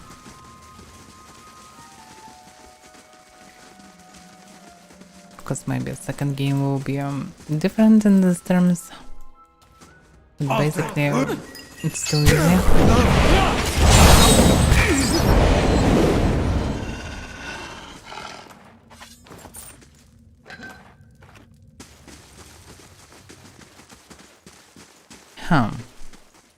Keeper of Draw. Still friendly. Let me check. Can be the same NPC that I need for sacrificial quest.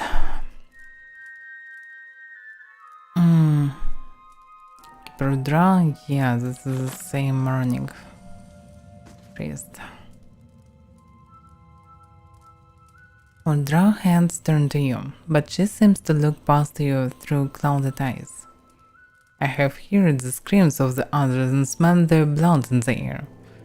A grim irony that the ethic now should perish alongside the millennia of sacrifices. The ancient dwarves inhales deeply. You're doing. Come to finish an old blind woman too. Or have you other business? What do you do here? I sell and maintain certain goods for the preservation of our order, and I perform some of our ritual sacrifices. Something more?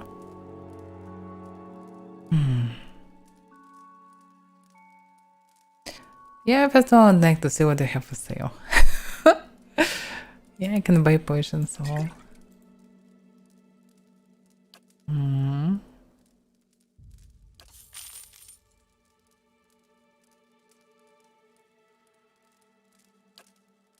I'm not sure that I need it, but okay. Oh, Flask of Warpaint. Oh, that's the name of these potions. That's what they actually use.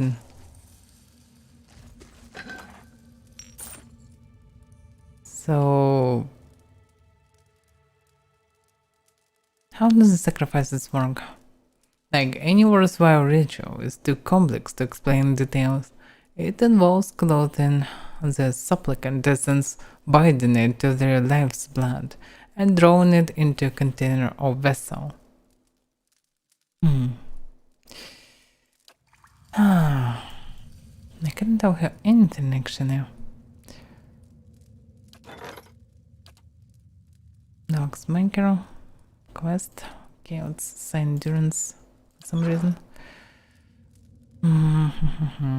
So I probably can build something. Yeah.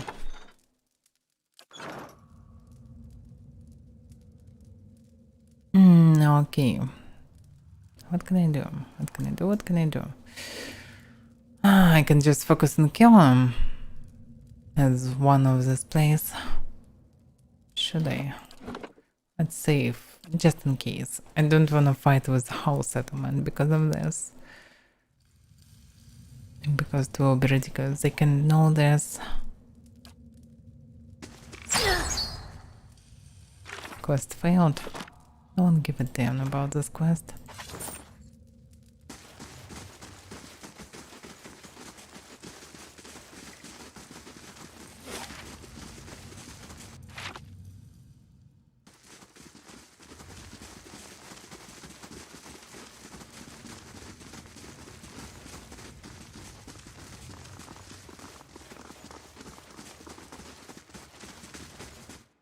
Hopefully locals will not attack me on sight because of this.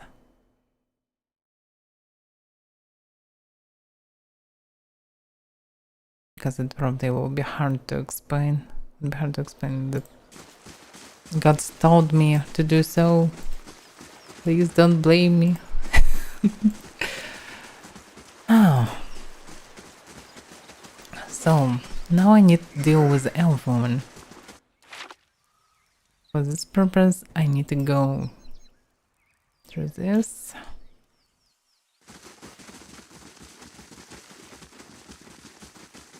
I need to return back on previous locations.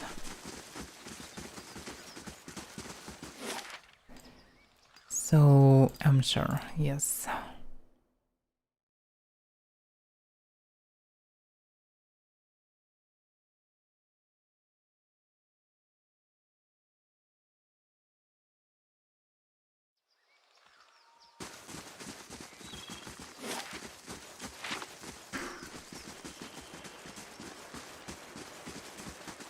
So we can be, yeah, this elf probably should be there. I previously was curious about this place. Why nothing is there? Now I know why. Probably to spawn this even woman.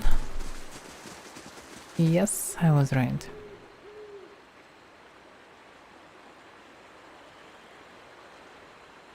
An elf stands on a dais in the middle of clearing. The ground is blanketed with leaves in various shades of russet and gold. Her eyes are closed and her arms folded in front of her. A curtain of autumnal yellow hair hangs in front of her face. As you draw near, she lifts her chin and looks at you with shifting hazel eyes. Greetings, Estremor. You are among the Ovates of the Golden Grove. And you are? High Ovate, an ancient elm among poles and saplings. We have taken root in the same soil, and the others grow in my shade. Their roots nourish my soil. My branches give them shelter.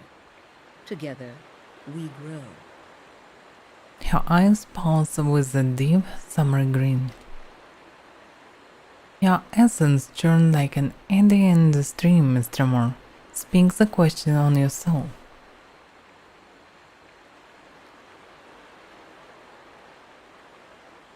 I'd like to know more about the Ovates of the Golden Grove. Like the leaves of a tree, we are many sharing one source, one purpose. Living or dying, we nourish one another. The truths of the soul and of the body are written on every blade of grass and sung by every creature under the sun.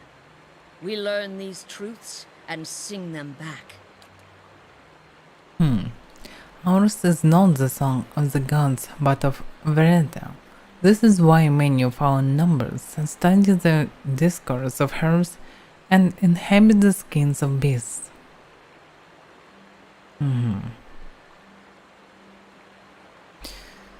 Alright, Barrett has sent me to end your life. It has continued for too long. At least he chose someone who wouldn't wrap her intentions in trickery and lies. But what is a god that his voice should carry so far? And what are you that you should so eagerly obey? The gods only have dominion over what we seed, and you would cede matters of life and death to them. In the thought, trust your neighbors. If you hate my neighbors, you might think twice about it.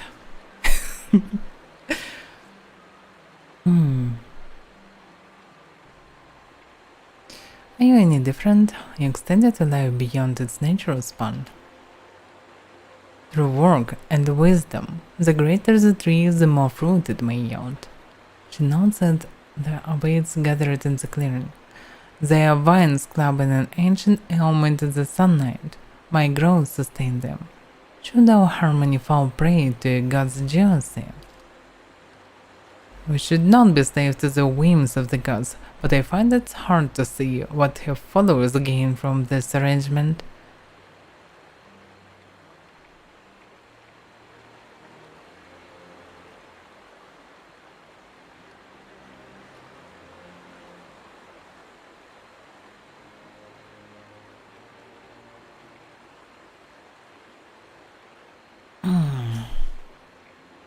You grow stunned theirs. They learn nothing apart from you. If this is what you demand of the other ways, you are no different from the ethic now, or the gods. A storm of protest brews behind her color-shifted eyes.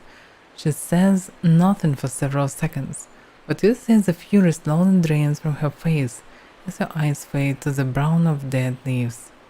Finally, Erona lowers her head. Your words carry truth and shame. It was never my desire to diminish my followers, but I can see where perhaps my roots left no room for them to grow. Very well, if my season has ended, then let me pass with it. As she closes her eyes, the warmth and color drains from her body. Her breathing slows, her ashen skin stiffening with a dull patina. When the last sigh that leaves her lungs, cracks carve their way across her flesh, dividing it into hardening ridges. Within seconds, Erona has petrified, her bark-encrusted face turned towards the waves below the dais.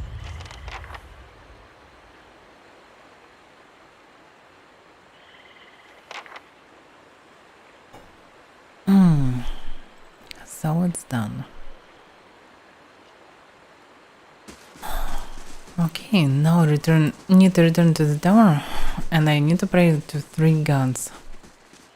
Finish with Berend, finish with Hunter God, I don't remember his name, and start with Hidden. She can help me with the dragon, because I can help her followers, and this way I'll get at least 3 blessings. It's actually not bad, probably. Better than nothing, anyway.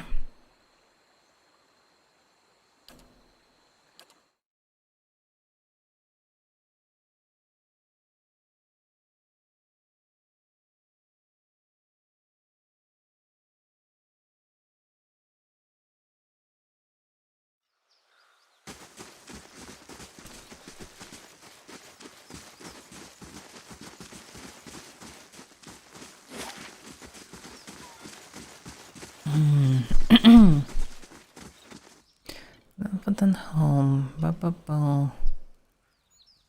Yeah, let's go there.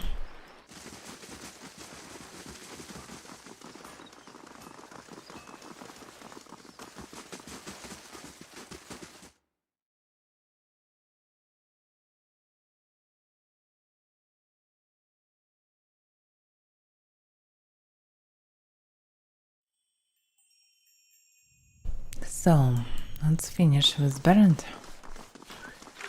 Let me see it to not fail.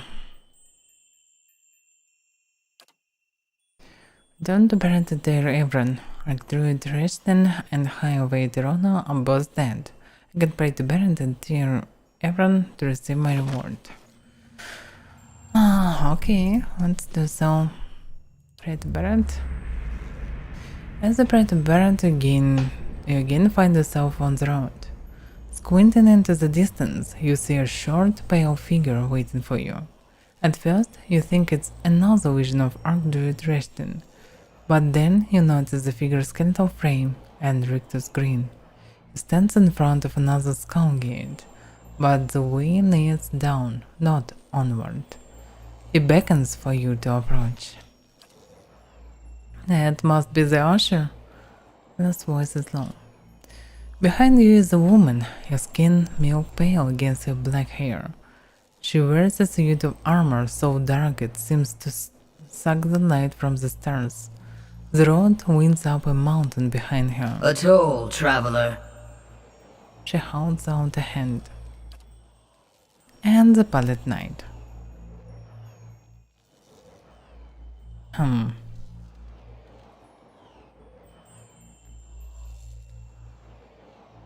I actually know nothing about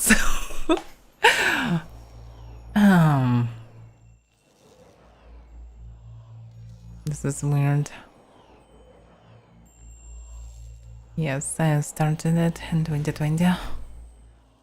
And I practiced that pronunciation the whole 2021 by streaming from February. So that's a progress. Now I speak really better. Still far away from what I want to, but yeah. Not that bad as it can be. Oh, follow the usher, pay the Pallid Knight.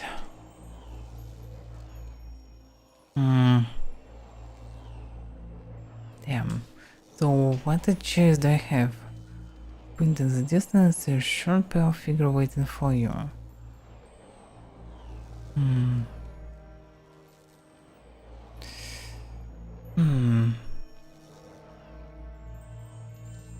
Interesting. Let me check. Alright, logically I should speak as Pallid Knight. Just pay. You drop a few coppers into her hand, and she closes her fist around the coins.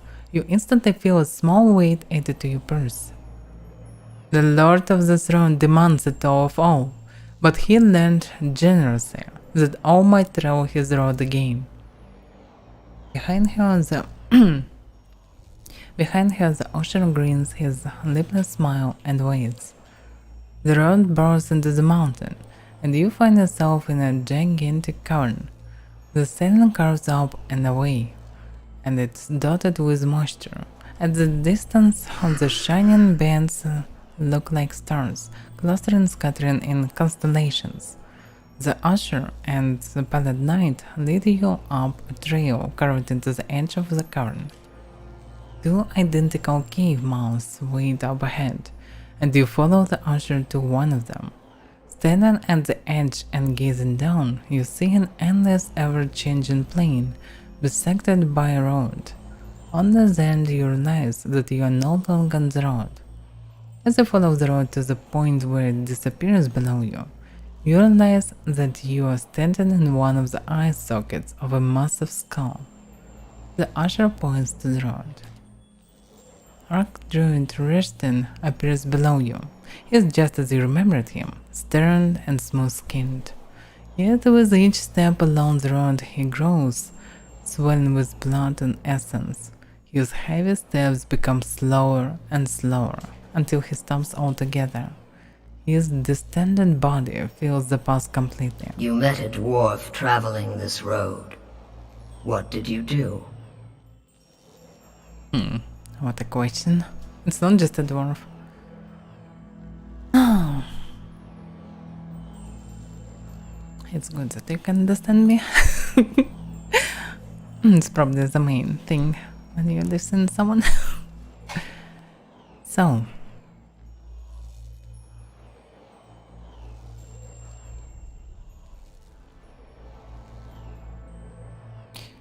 It's not about justice.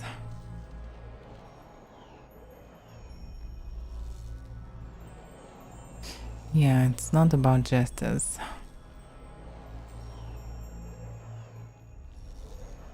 But still...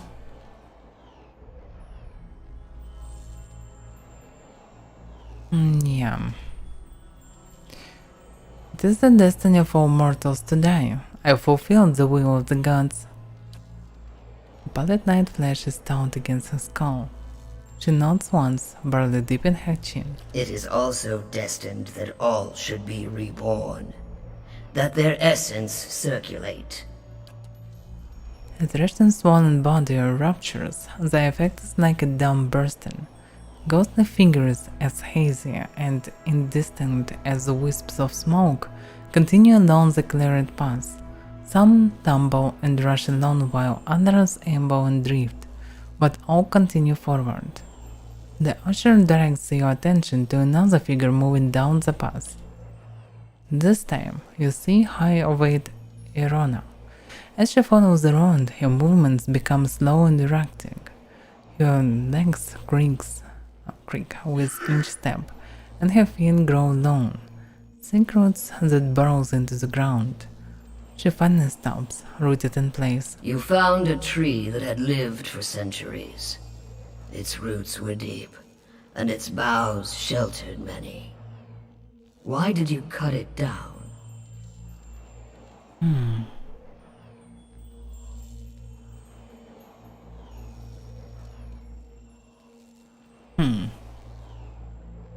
Yeah, this question can be apart from what I did previously. And second, in this terms, looks not that bad.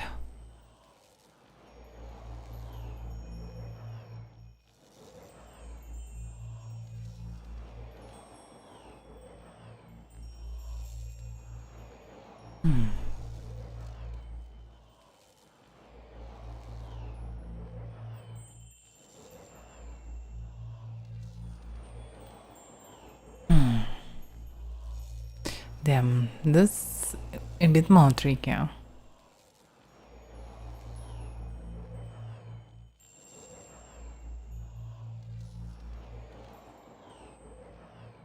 Trees don't belong on the road. I thought that if I cleared the tree, maybe the Lord of the Road would grant me a boon. The Lord of the Road does not trade favors.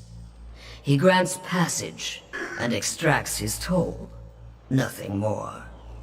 But it may be that in serving his interests, you further your own. Rana's body petrifies below, and the shimmering leaves of her hair blow down the path. You seek another. Oh. It's Barrett's itself? Really? Why it's not voiced? You seek another who has lived his lives on the brink of the cycle.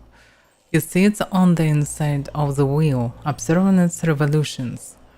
With each life he is plucked from the stream and returned to it intact. Why do you hunt Theos?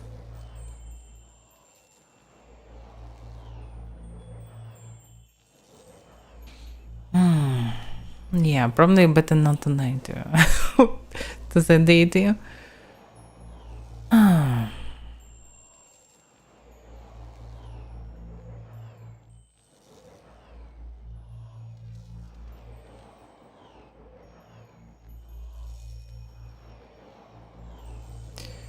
No, definitely not the second. Actually, I need another variants, but I don't have them.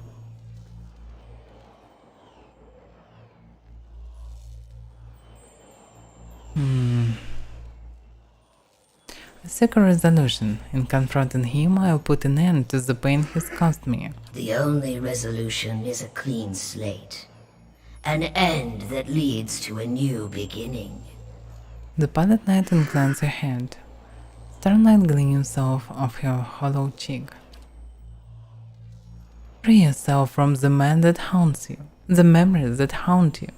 There will be no peace for you while he lives. Theos serves Woodica. She desires an escape from her own cycle, power without decline. Theos has removed thousands of souls from the cycle so that their essence might empower her. The black depths of her eyes threatens to swallow you. You must stop him, and you must return them to the cycle. I can agree.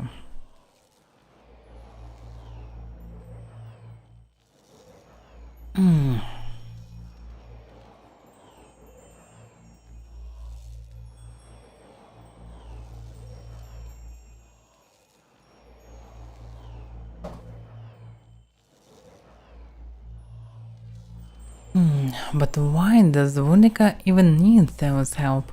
And why do you need mine, for that matter? The gods guide soul through the cycle of death and rebirth, but era is the domain of mortals. We stand aside, weights and counterweights. We are on one to alter the tides of chaos. All would follow. We would tame this world from its axis. That is why Wunika directs a mortal to do her bidding, and why any who would stop Theos must be mortal as well.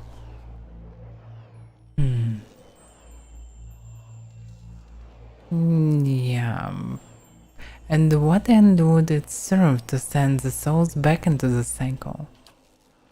Attending to the souls is a question of stability, Watcher, of maintaining the natural order of the world and the ebb and flow of essence. Couldn't they be returned to Hollowburn? As battered, burdened things, do you make soured wine with fresh? The kindness's sake lies in giving them a new begin, not in shaking them to this knife. Yeah, probably, she is right.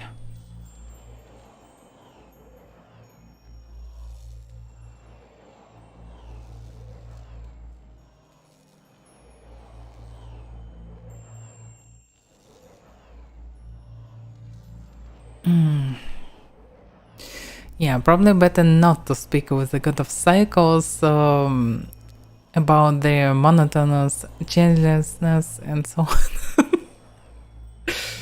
on. And what's wrong with Wunika's side in this power? The cycle of chaos is a thing of balance. Likewise is the cycle of gods. We rise and fall in the favor of mortals, only to fall and rise again. But Wunika seeks the power to place herself outside this cycle. She would root herself and grow to the detriment of others. The ushers send their gestures to the road, where a broken tree and husk of flesh are still visible.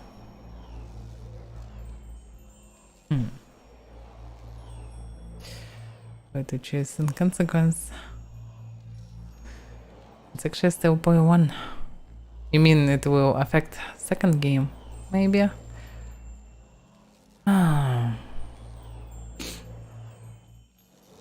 Okay. I think I understand what you tell me. The usher gestures to the road and the staring expands beyond while the pallid knight speaks. I only know you the motion of the universe, Watcher. I'll show you the motion of the universe. Alright, I must go to Sun and Shadow now. No mortal can survive the descent into the pit. But there are souls on the burial isle that are pledged to me. I will grant them to you, and they shall bear you down safely, as well as light the way beyond. A multitude appears at the other end of the road, raising their voices and kicking up dust as they make their way toward you. Return them to the Cycle Watcher. Promise that you will, and I shall give you power, befitting a champion of death. The Pallid Knight raises a finger. Accept my favor, however, and I will demand this decision as you do. I collect from all mortals in time. Yeah, every mortal is mortal. Surprised me.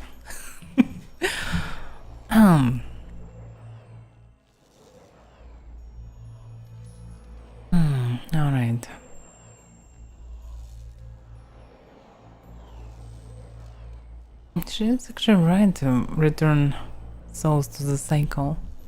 They're already dead, so why not? We're here just to stop this. So yes, I promise to return the souls to the cycle. So be it, Watcher. Do not forget your promise. The usher reaches out and places a bony hand on your forehead. His touch overwhelms you, and you feel yourself expand. Blinded, you reach out, only to find another grasping hand of the same size and shape as yours reaching back.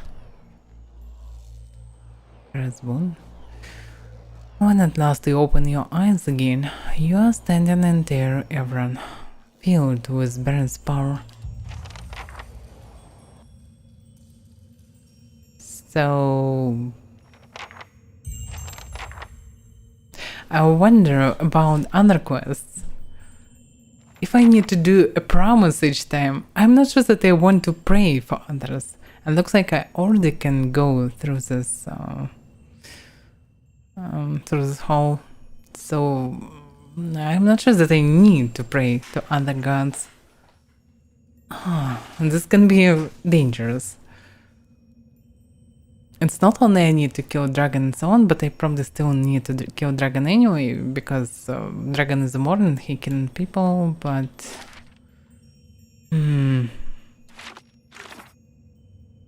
Alright, let's see.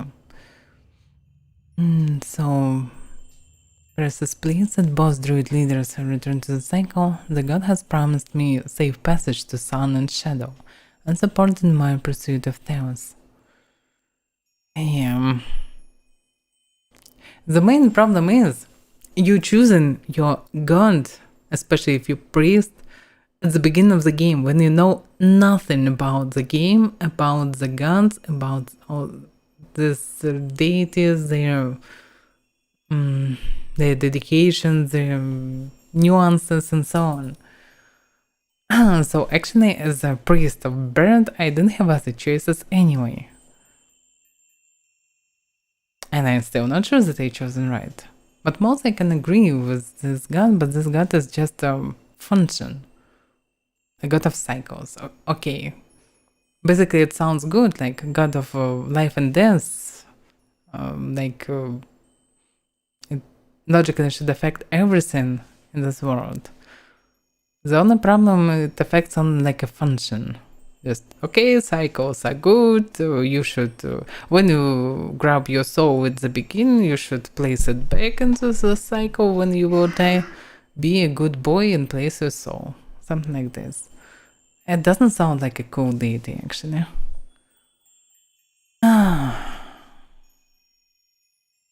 And by the way, if this god is about duality, why am I a fucking servant of a death? Why not servant of life, for example? Or life and death, or I don't know, a grace servant, something. Why servant of death? I'm damn goody goody.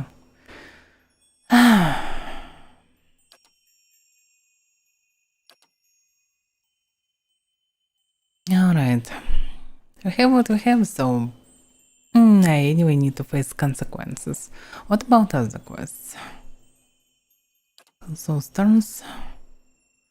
Yeah, descend the pit and brew out bread. Now that I have divine favor, I can travel to the Berry Island, pursue Theos. Yeah, so everything ready. But I still have other quests. Travel to Helios Temple on the mountain above Twin Elves, something sinister haunts Helios Temple. High Priest Casfant and High Priestess Onwin told me about the dragon, suggest I seek counsel from Helios herself.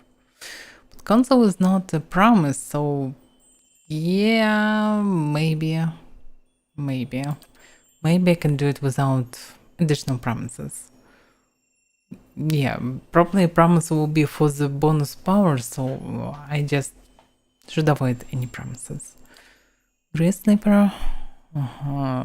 Yeah, it's my damn sword that don't want to upgrade at all.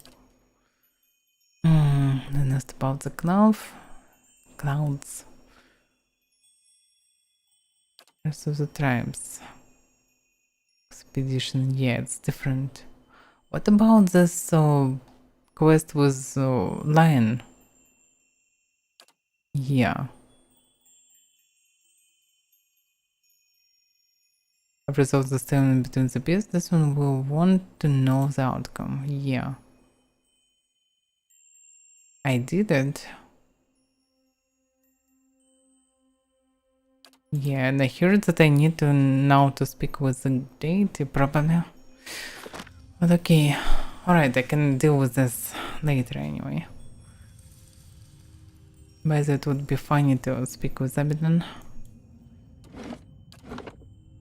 after knowing all the story. So, that's it for today. It's already late. And tomorrow there will be no morning stream because I finished Witcher today. So there will be only evening stream with Pillars of Eternity. I'm not sure that we will finish Pillars tomorrow because I have no idea how long it lasts. But we definitely close to an end. So 1, 2 streams, maybe 3, I don't know. Did I saved? Yes, I saved. So okay, that's it for today. Thank you for watching and see you next time. We'll continue tomorrow at the same time. So bye bye, good night, and so on.